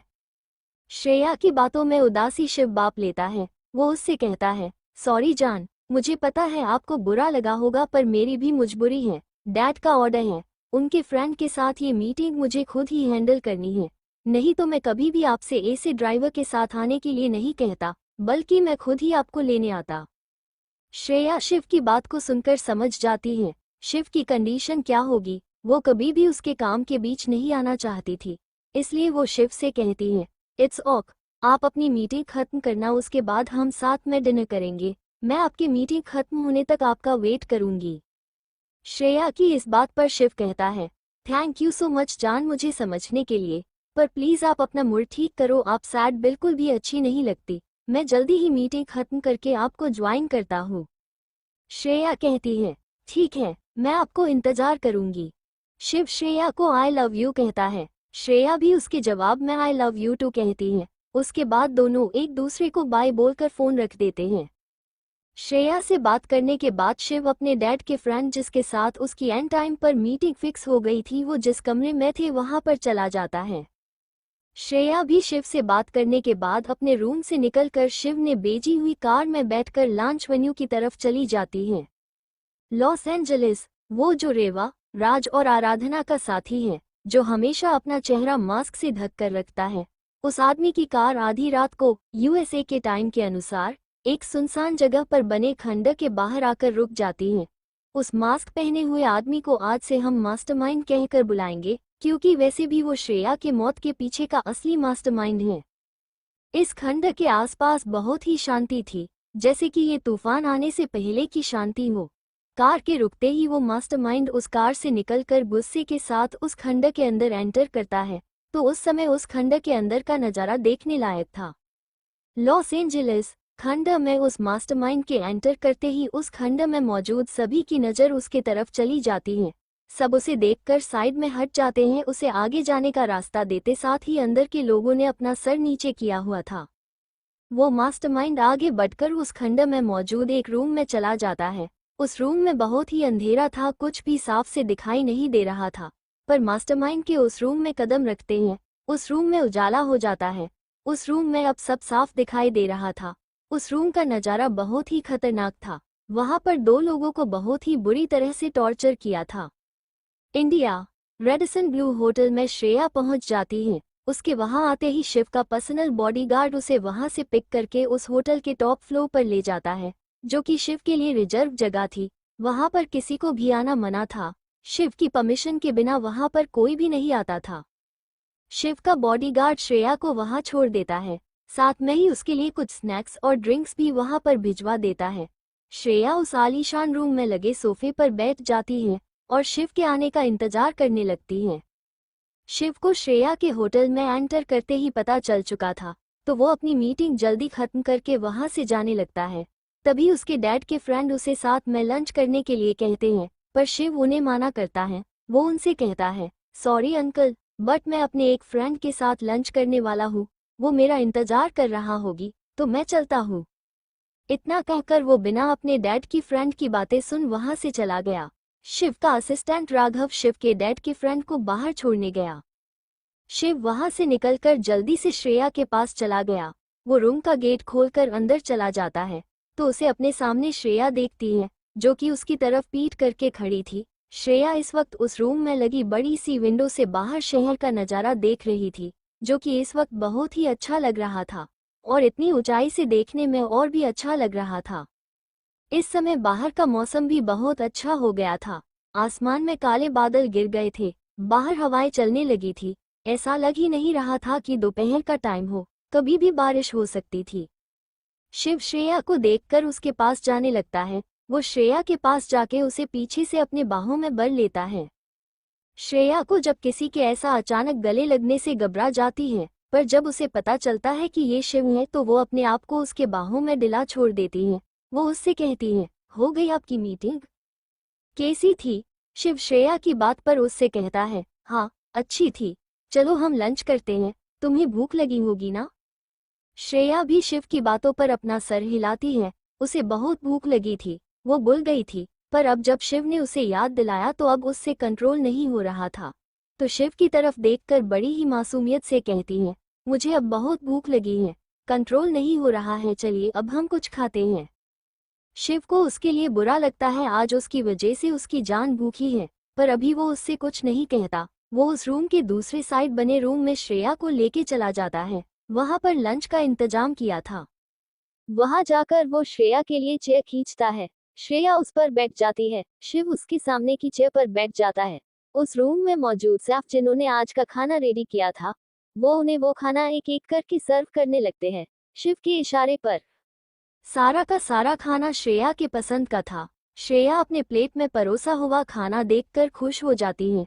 वो शिव की तरफ देखकर अपने चेहरे पर बड़ी स्माइल के साथ उससे कहती है, आपको पता था मुझे ये सब पसंद है, thank you so much. Shiv उसकी बातों पर कहता है, हाँ मुझे पता है मेरी जान को क्या पसंद है, तुम्हें मुझे थैंक यू कहने की कोई ज़रूरत ही नहीं है। अब बातें हम लंच के बाद करेंगे, तुम्हें भूख लगी है ना, तो चलो खाना शुरू करो। श्रेया शिव की बातों पर अपना सर हिला देती है। दोनों ही खाना खाने लगते हैं। लॉस एंजलिस मास्टरमाइंड के उस रूम में आते ही जहां उन दो लोगों को टॉर्चर किया था, वहां पर मौजूद एक आदमी जिसने उन दो लोगों को टॉर्चर किया था, वो आदमी मास्टरमाइंड को देखता है तो उसके सामने जाकर अपना सर जुलता है और उसे अब तक जो भी हवा उस सब की जानकारियां देने लगता है और साइड में हट जाता मास्टरमाइंड को आगे जाने के लिए रास्ता देता है। मास्टरमाइंड उस आदमी की बातें सुनते ही बड़े ही गुस्से के साथ उन दो आदमी की तरफ बढ़ता है उनके सामने जाकर वहां पर पड़े डंडे से उन्हें मारने लगता है। Radisson Blu hotel. शिव और श्रेया अपना लंच करने के बाद वो दोनों फिर से उस कमरे आ जाते हैं जहां पर श्रेया शिव के आने से पहले रुकी थी। श्रेया के उस रूम में कदम रखते ही उस रूम का पूरा लुक ही चेंज हो गया था। थोड़ी देर पहले वो रूम डे से लग रहा था, अब उससे बहुत अलग लग रहा था। बाहर तेज बारिश चालू हो गई थी, जिससे रूम के अंदर का भी एनवायरनमेंट चेंज हो गया था। वो पूरा फ्लोर और खास करके शिव के लिए बना हुआ एरिया खास करके बहुत ही खास तरीके से डिजाइन किया गया था। उस रूम में बाहर के वेदर के अकॉर्डिंग चेंजेस किए जा सकती थी अगर आप चाहे तो। उस रूम ऐसा लग रहा था डे से अंधेरा हो गया था। उस रूम की लाइट सारे ऑन किए थे। उस रूम का छत पूरा स्टार से भरा हुआ लग रहा था, जो कि आर्टिफिशियल था पर देखने से एकदम नेचुरल लग रहा था। डे से तारों से भरे आसमान के नीचे हो। पूरे रूम का माहौल बहुत ही रोमांटिक था। उस रूम में हर तरफ गुलाब की खुशबू फैली हुई थी। ऊपर से रूम में लगी बड़ी सी विंडो से बाहर की बारिश दिख रही थी, जो कि इस वक्त उस रूम की ओर भी शोभा बढ़ा रहा था। श्रेया रूम में आकर चारों तरफ अपनी नजरें घुमाती है। उसे वहां का माहौल बहुत ही अच्छा लगता है। जब उसकी नज़र खिड़की से दिखती बारिश पर जाती है तो उसकी आंखों में चमक आ जाती है। वो भागकर उस तरफ जाती है, बाहर हो रही बारिश देखने लगती है। श्रेया को बचपन से ही बारिश बहुत पसंद थी। श्रेया को बारिश को देखकर उसमें भीगने की इच्छा होती है, तो वो उस रूम में इधर उधर देखती है तो उसे विंडो से लगकर थोड़ी दूरी पर एक डोर दिखता है, जो कि बालकनी का था। श्रेया जल्दी से उस डोर के पास जाकर उसे खोलकर बाहर जाकर बारिश में खड़ी हो जाती है। बारिश की बड़ी बड़ी बूंदें श्रेया को भीगा रही थी। श्रेया आसमान की तरफ अपनी दोनों आंखें बंद करके खड़ी थी।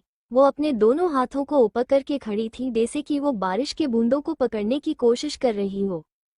शिव, जो कि श्रेया के पीछे ही आ गया था, वो जब श्रेया को पहले बारिश को देखते ही उसकी आंखों की चमक और बाद में खुशी से खिड़की के पास जाकर बारिश को देखना, उसके बाद बालकनी का डोर खोलकर बारिश में अपने दोनों हाथों को फैलाकर खड़ी होना, उसके चेहरे की खुशी देखता ही रह जाता है। श्रेया की ड्रेस पूरी तरह से उसके शरीर से चिपक गई थी। उसके वजह से उसकी बॉडी का शेप अच्छी तरह से उभर कर दिख रहा था। उसके सारे बाल भीगे थे और वो उसके चेहरे से चिपक गए थे, जिससे कि उसका आधा चेहरा भीगा था। शिव की नज़र जब श्रेया के चेहरे पे पड़ती बारिश की बूंद का उसके सर से होकर होठों पर से नीचे उसकी गर्दन से होते हुए जाते देखता है, तो उसका गला सूखने लगता है। उसे उसकी बॉडी में अलग ही एहसास होने लगता है। वो अपनी नज़र श्रेया से हटा के दूसरी तरफ देखने लगता है, पर वो फिर से श्रेया की आवाज़ से उसके तरफ देखने लगता है।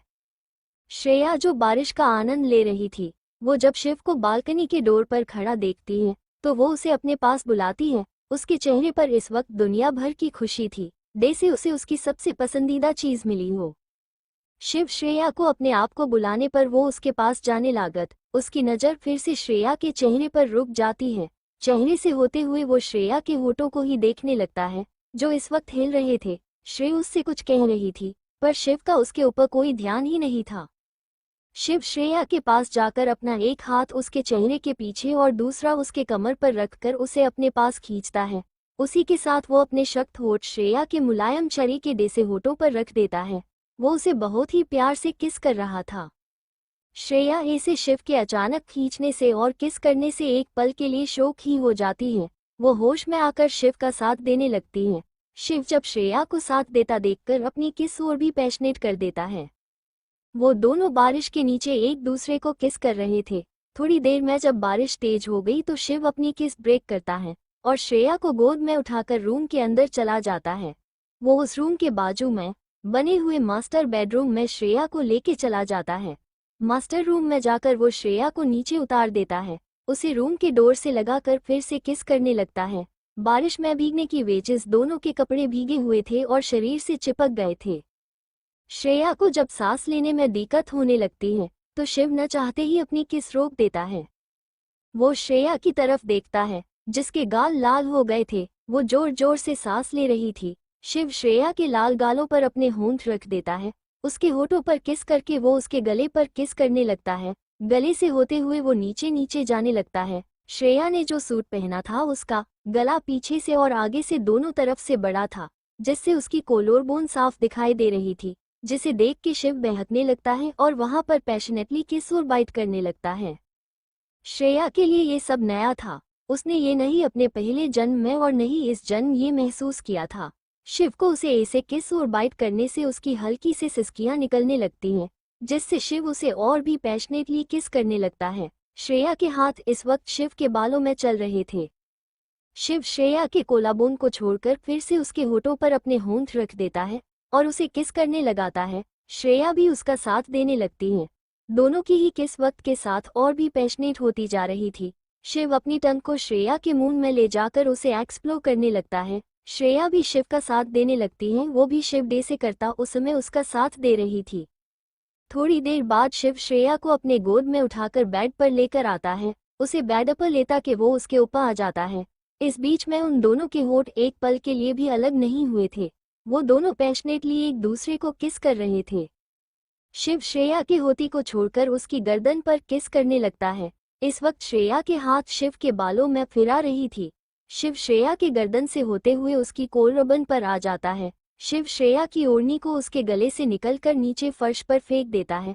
उसके बाद वो श्रेया के ऊपर से उठकर अपना ब्लेजर निकल फेंक देता, साथ में अपनी टाई भी निकलता है।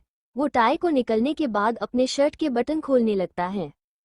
श्रेया जब शिव को ऐसे करता देखती है तो वो अपनी आंखें झुका लेती है और शिव तरफ पीठ करके लेट जाती है। शिव अपनी शर्ट निकाल कर फेंक देता है। जब वो श्रेया को ऐसे शर्मा कर उसकी तरफ पीठ करते देखता है तो उसके चेहरे पर स्माइल आ जाती है। वो बेड पर जाकर श्रेया को पीछे से अपनी बाहों में भर लेता है। उसकी नज़र श्रेया की बर्फ की तरह गोरी पीठ पर पड़ जाती है तो वो उसकी बैक पर अपने होंठ फिराने लगता है। शिव के ऐसे करते ही श्रेया अपने हाथ की पकड़ बेड पर लगे चादर पर कस लेती है। ये एहसास उसके लिए नया था। इस वक्त उसे ऐसा लग रहा था जैसे उसके पेट में तितलियां उड़ रही हो। उसके लिए ये एहसास नया था। शिव के ऐसे उसको किस करने से उसे अच्छा लग रहा था। शिव ने अब तक श्रेया की बर्फ जैसी गोरी पीठ को किस और बाइट करके पूरा रेड कर दिया था। अब शिव से रहा नहीं जा रहा था तो वो श्रेया का चेहरा अपने तरफ करता है तो वो देखता है कि श्रेया का चेहरा शर्म से वजह से लाल हो गया था और वो इस वक्त अपने आंखों को बंद कर रखे थे। शिव जब श्रेया के बंद आंखों को देखता है तो वो उन पर किस कर श्रेया से कहता है, जान अपनी आंखों को खोलो। श्रेया शिव की बातों पर अपनी आंखों को खोलकर उसकी तरफ देखती है तो उसके सामने शिव का हैंडसम चेहरा आ जाता है। जब वो उसकी आंखों में देखती है तो उसे उसकी आंखों में अपने लिए ढेर सारा प्यार नजर आता है। श्रेया शिव की आंखों में ही खो जाती है। शिव जब श्रेया को अपने आप को देखकर उसे खोए हुए देखता है तो वो उसके होठों पर छोटी सी किस करके उसे बाइट कर देता है, जिससे श्रेया की सिसकियां निकलती हैं। वो अपने चेहरे पर कंफ्यूजन लेकर शिव की तरफ देखती है, जैसे उससे पूछ रही हो अपने मेरे होठों पर किस क्यों किया। शिव श्रेया की कंफ्यूजन भरा चेहरा और सवाल पूछती हुई आंखों को देखकर कहता है, जान आप कहाँ खो गई थी? आपको आपके ख्याल से जगने के लिए मुझे ये करना पड़ा।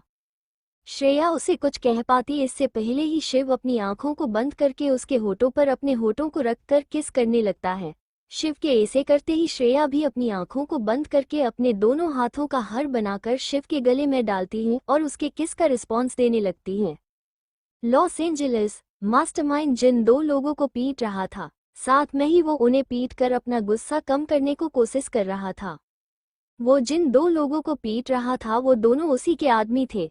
एक्चुअली राका, जो कि विलियम से वेपन्स के बदले ड्रग की डील करते हुए पकड़ा गया था और विलियम मारा गया था, राका और किसका नहीं बल्कि इस मास्टरमाइंड का ही आदमी था। ये मास्टरमाइंड यूएसए में रहकर अपने आदमियों से ये सब काम कर रहा था। राका ने शिव को उसके बॉस के बारे में बताया था, वो और कोई नहीं यही मास्टरमाइंड है जिसके लिए शिव यूएसए जल्दी जाने वाला है, इसके बारे में पता लगाने और उसे मरने के लिए, ताकि इंडिया में ये जो भी बड़ा काम करने वाला था उसे रोका जा सके। मास्टरमाइंड यूएसए के ब्लैक गैंग का लीडर था, जो कि यूएसए की सबकी बड़ी गैंग है, जो कि यूएसए में मोस्ट वांटेड लोगों की लिस्ट में है। ये सभी इल्लीगल कामों में शामिल होता है। जो भी इल्लीगल काम यूएसए और इंडिया में हो रहे थे इसमें इसका हाथ था। ब्लैक गैंग का लीडर यानी कि मास्टरमाइंड को पकड़ने के लिए यूएसए के गवर्नमेंट ने बड़ा इनाम लगाया है, पर आज तक किसी ने इसको नहीं देखा और कोई भी इसके बारे में कुछ भी पता नहीं लगा पाया था। उसका चेहरा किसी ने नहीं देखा था, ये तक कि उसके साथ काम करने वाले लोगों ने भी नहीं। वो हमेशा अपना चेहरा मास्क के पीछे छुपा के रहता था। उसे सब मिस्टर के कहकर पुकारते थे। इसके अलावा वो ब्लैक गैंग का लीडर है, बस यही पहचान सबको पता थी। वो कहाँ से आता और कहाँ चला जाता ये बात किसी को भी पता नहीं चल पाती थी। राका के साथ वेपन्स के बदले ड्रग की डील पूरी करने के लिए ये दो आदमी भी थे जिनको अभी टॉर्चर किया जा रहा है। इनकी ही लापरवाही की वजह से इन्फॉर्मेशन लीक हो गई थी और वो इन्फॉर्मेशन इंडियन आर्मी को मिली थी, जिस वजह से राका को पकड़ लिया था, जो कि मिस्टर के का इम्पोर्टेंट आदमी था। वही इसे इंडिया पर अगला अटैक करने में मदद करने वाला था, इसलिए वो अपने प्लान के मेन आदमी को पकड़ा जाने से गुस्से में था। उसी के साथ विलियम उसके साथ डील करने आने वाला था और वो वही मारे गया। इस वजह से उसके कनेक्शन दूसरी गैंग के साथ खराब हो गए थे, जिसका विलियम के साथ कनेक्शन था, जिससे के को भारी नुकसान का सामना करना पड़ा। उसके सारे वेपन्स भी जब्त हो गए थे और साथ में ही सारे ड्रग भी, इसलिए वो भोखला गया था। ऊपर से उसके इंडिया में जो लोग उसकी गैंग के आदमी थे उन्हें राका को किस जगह पर कैद किया है, उसने अपना मुंह तो नहीं खोला, इस बारे में भी कुछ पता नहीं चल रहा था, इसलिए के बहुत ही गुस्से में था। मिस्टर के उन दो लोगों पर अपना गुस्सा उतरता है, जिससे उन दोनों की हालत अधमरी हो गई थी। दोनों ही के की मार से बेहोश हो गए थे। के उनको बेहोश होता देख अपने आदमी को इनकी अच्छे से खातिरदारी करने को कहकर वहां से बाहर चला जाता है। बाहर आकर वो अपने आदमियों से थोड़ी बहुत बातचीत करता है और उसी के साथ यहाँ की सिक्योरिटी टाइट करने को कहकर वहां से अपनी कार में बैठकर चला जाता है। Radisson Blu hotel. शिव के रूम में श्रेया और शिव के कपड़े सारे जमीन पर पड़े थे। दोनों एक दूसरे को प्यार कर रहे थे, मगर उन लोगों ने अपनी लिमिट क्रॉस नहीं की थी। दोनों एक दूसरे को प्यार करके थक कर एक दूसरे को हक करके सो जाते हैं। बाहर चल रही तेज बारिश अब भी वैसी ही चालू थी। मेहरा विला। नित्या आंटी को श्रेया की मॉम का कॉल आता है, जो उनसे कहती है, मैं आज नहीं आ पाऊंगी, बारिश के वजह से सारे रास्ते ब्लॉक हो गए हैं, आप श्रेया को बता देना, उसका कॉल नहीं लग रहा है। इतना कहकर उन्होंने फोन रख दिया। नित्या आंटी ने उन्हें ठीक है कहा और नित्या आंटी ने भी कॉल कट किया। नित्या आंटी सिया जी के यानी कि श्रेया के मॉम का कॉल रखते ही श्रेया को कॉल करके बताने के लिए उसे कॉल करती हैं, पर उसका कॉल नहीं लगता, तो वो श्रेया के फ़ोन पर मैसेज कर देती हैं कि आज मैडम शाम को घर नहीं आएगी, बारिश की वजह से सारे रास्ते बंद हो गए हैं। इसलिए नित्या आंटी का ध्यान जब बाहर चल रही तेज बारिश पर जाता है तो वो श्रेया को एक और मैसेज करके वो जहाँ है वहीं पर रुकने के लिए कहती हैं। बारिश जब थम जाएगी तब आने को कहती हैं।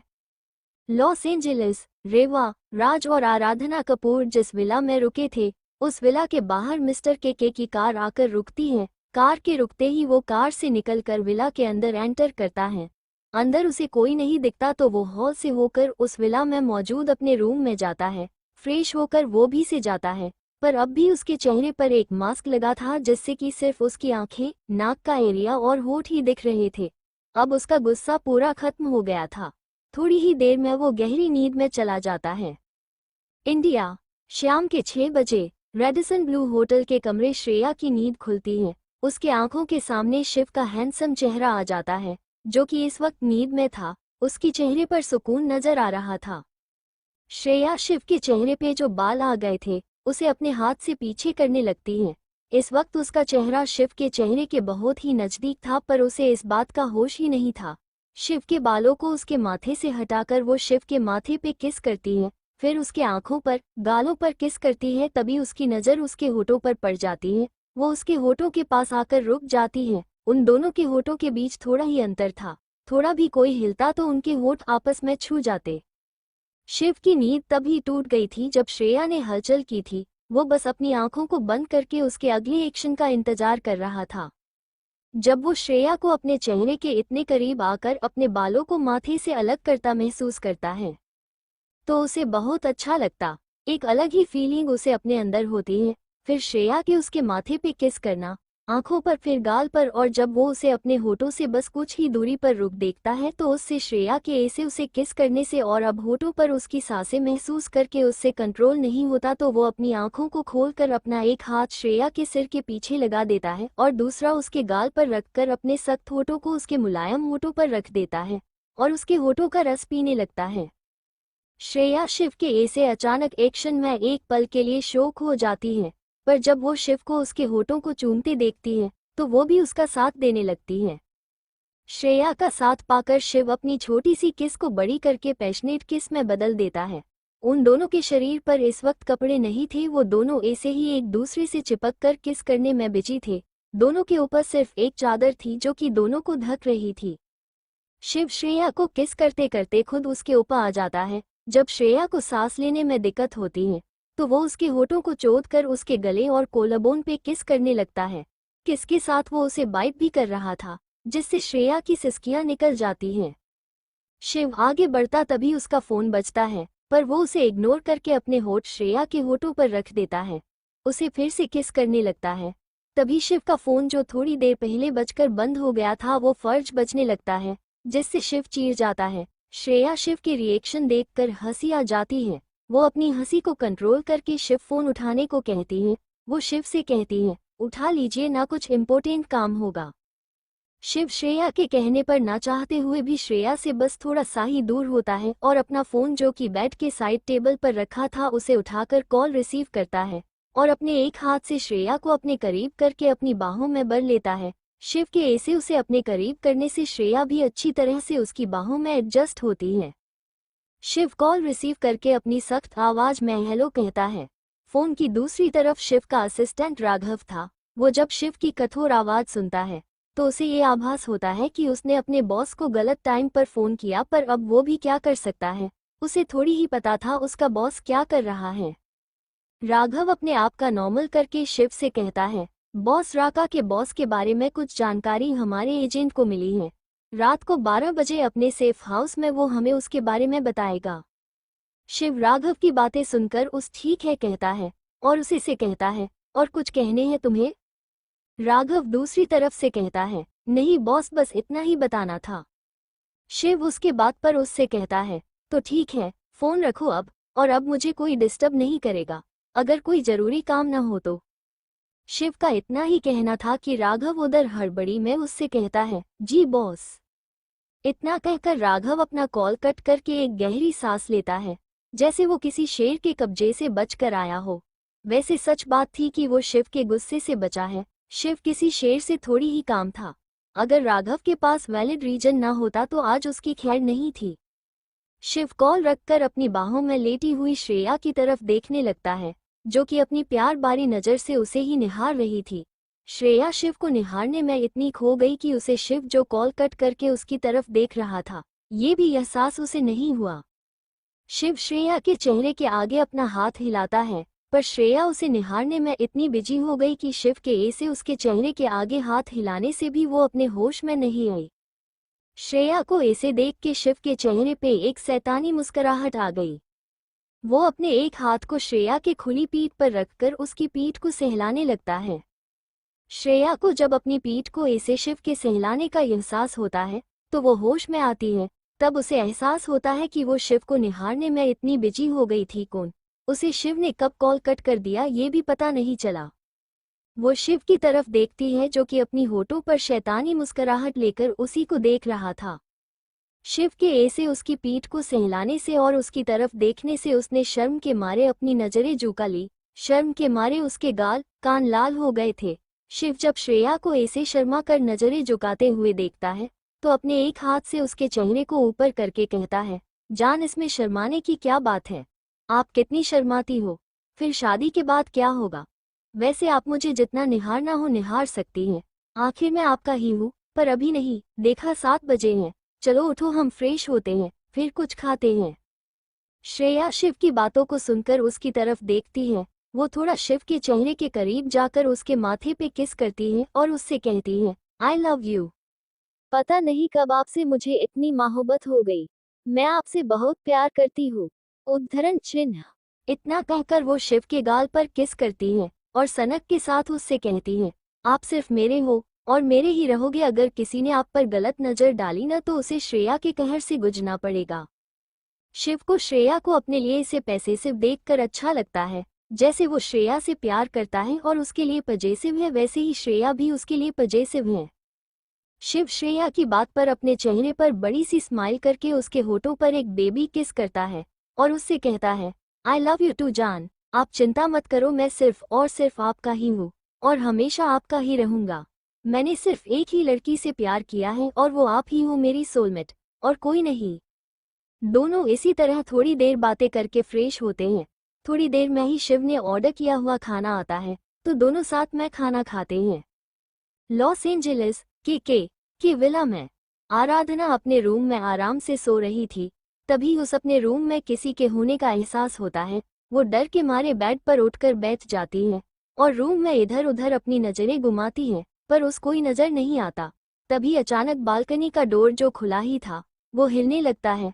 उससे आराधना और भी घबरा जाती है। डर के मारे उसके चेहरे पे पसीना आता है, वो कांपने लगती है।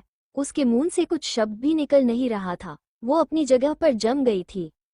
अभी तक वो बालकनी के डोर के आवाज से ही इतनी घबरा गई थी। तभी उस रूम में लगी लाइट ऑन ऑफ होने लगी। इससे वो और भी डरने लगी। आराधना डरते डरते हिम्मत बटोरकर बेड से खड़ी हो गई और अपने चेहरे पर आया हुआ पसीना साफ करके कहती है, कौन कौन है यहाँ, सामने आओ। वो इतना ही कह पाए कि तभी उस रूम के सभी लाइट ऑफ हो गए। लाइट के ऑफ होते ही उस रूम में बहुत ही डरावनी आवाज आने लगती है। उस आवाज को सुनते ही आराधना की हालत जो पहले से ही खराब थी वो और भी खराब हो गई। उसी के साथ वो डर के मारे बेहोश हो गई। आराधना के डर के मारे बेहोश होते ही उस रूम में एक साया आता है। वो आकर जहां आराधना कपूर यानी कि श्रेया की सौतेली मॉम बेहोश हुई थी उसके पास आकर खड़ा होकर उसके इर्द गिर्द घूमने लगता है। उसका चेहरा साफ दिखाई नहीं दे रहा था, वो किसी काली परछाई की तरह लग रहा था। वो साया आराधना कपूर के पास से होकर उस रूम में लगे मिरर के सामने आता है और उस पर वहां पर रखे हुए आराधना कपूर के मेकअप से लिपस्टिक निकलकर उस मिरर पर कुछ लिखता है। आराधना कपूर जो कि इस वक्त बेहोश होकर फर्श पर गिरी हुई है, उसके ऊपर एक नज़र डालकर वो साया वहां से ऐसे गायब होता है कि वहां पर कोई था ही नहीं, सिर्फ एक हवा का झोंका आया और चला गया। रेडिसन ब्लू होटल शिव का रूम। शिव और श्रेया ने अब तक अपना खाना खा लिया था। उसके बाद वो दोनों वहां पर लगे सोफे पे बैठ जाते हैं। बाहर की बारिश अब तक खत्म हो गई थी। श्रेया जब अपने फोन में टाइम देखती है तो उसने 9 बजे थे। उसे शिव के साथ होने से टाइम का पता ही नहीं चला। श्रेया टाइम देख के परेशान हो जाती है। उसे आज उसके मॉम से जानना था कि वो कहाँ पर गई थी, वो इतनी क्यों परेशान थी, और खासकर उसे उस आदमी के बारे में भी जानना था जिसका चेहरा वो देख नहीं पाई थी। वो आदमी आखिर है कौन? शिव जब श्रेया का ऐसे परेशान होता देखता है तो उससे पूछता है, क्या हुआ जान, आप इतनी परेशान क्यों हो? श्रेया शिव की बात पर उससे कहती है, कुछ नहीं, 9 बज गए हैं और आज मॉम शाम को आने वाली थी। मुझे टाइम का पता ही नहीं चला, मुझे जल्दी से घर जाना होगा। शिव उससे कुछ कह पाता तभी श्रेया अपने मोबाइल में आए हुए मैसेज देखने लगती है जो उसके मोबाइल पर अभी आया था। बारिश की वजह से नेटवर्क प्रॉब्लम से मैसेज जो नित्या आंटी ने किया था वो अभी डिलीवर हुआ था। उस मैसेज को देखकर श्रेया राहत की सांस लेती है। फिर शिव की तरफ देखती है जो उसके तरफ ही देख रहा है, तो वो उससे कहती है, नित्या आंटी का मैसेज है, मॉम आज नहीं कल आने वाली है। बारिश के वजह सारे रोड ब्लॉक हो गए इसलिए। शिव श्रेया की बात सुनकर कहता है, तुम खामखा इतनी परेशान हो गई थी, अब शांत हो जाओ। श्रेया शिव की बात सुन के शांत हो जाती है। बाहर के बारिश थम जाने से और सारे रास्ते खुले होने के बाद शिव श्रेया को मेहरा विला ड्रॉप कर देता है। श्रेया अपने रूम में आकर फ्रेश होकर सो जाती है। दिन ऐसे ही एक के बाद एक निकल जाते। इन सब दिनों में आराधना के ऐसे डर से बेहोश होने का कारण किसी को भी पता नहीं चल पाया। आखिर वो कौन था जो उसके रूम में आ गया होगा। समय के साथ वो संभल गई थी पर उसे उस साए ने मिरर पर लिखी हुई बात हमेशा सताती थी। मिस्टर के भी अपने अगले काम पर फोकस कर रहा था। उसमें उसकी मदद रेवा और राज कर रहे थे। आदित्य रॉय ने भी यूएसए जाकर अपनी कंपनी के गद्दार के बारे में पता लगा लिया था और उस गद्दार को उसकी सजा भी मिल चुकी थी, पर कुछ इम्पोर्टेंट डील के कारण उसका इंडिया जाना नहीं हो रहा था। उसे श्रेया के बारे में कुछ खास जानकारी नहीं मिली थी, सब अधूरी ही थी। वो जो भी उसका काम था वो जल्दी से खत्म करके इंडिया जाना चाहता था। श्रेया के बारे में पता लगाने की वो वही है जिसे वो इतने सालों से ढूंढ रहा है या नहीं। इधर इंडिया में श्रेया और शिवराज एक दूसरे से कॉल पर बातें करते, एक दूसरे के साथ कभी लंच तो कभी डिनर करते। श्रेया की मॉम भी घर आ गई थी, पर उनने श्रेया से उस आदमी के बारे में कुछ बात नहीं की। श्रेया ने भी उनसे कुछ नहीं पूछा। उसने सोचा जब मॉम को सही लगेगा तब बता देगी। उसके लिए उसकी मॉम की खुशी ज्यादा मायने रखती थी। दिन ऐसे ही बीत रहे थे। ऐसे में शिव को अपना कंपनी के काम से और ब्लैक गैंग के लीडर के बारे में जानने के लिए और उसे पकड़ने के लिए यूएसए जाना था, ताकि वो उसका इंडिया में जो केके करने वाला है उसे रोका जा सके। शिव के एजेंट ने उसे बस इतना ही बताया था कि राका का बॉस जो है वो यूएसए की मोस्ट वांटेड ब्लैक गैंग का लीडर है, उसे सब मिस्टर के कहकर जानते हैं या बुलाते हैं। आज तक किसी ने भी उसका चेहरा नहीं देखा, उसके साथ काम करने वाले लोगों ने भी नहीं। वो कहाँ रहता है, अपने गैंग से कैसे बात करता है या कैसे उनसे मिलता है, इस बारे में भी उन्हें कुछ पता नहीं चला रहा था। इसलिए शिव खुद इस मिशन को पर्सनली हैंडल कर रहा था।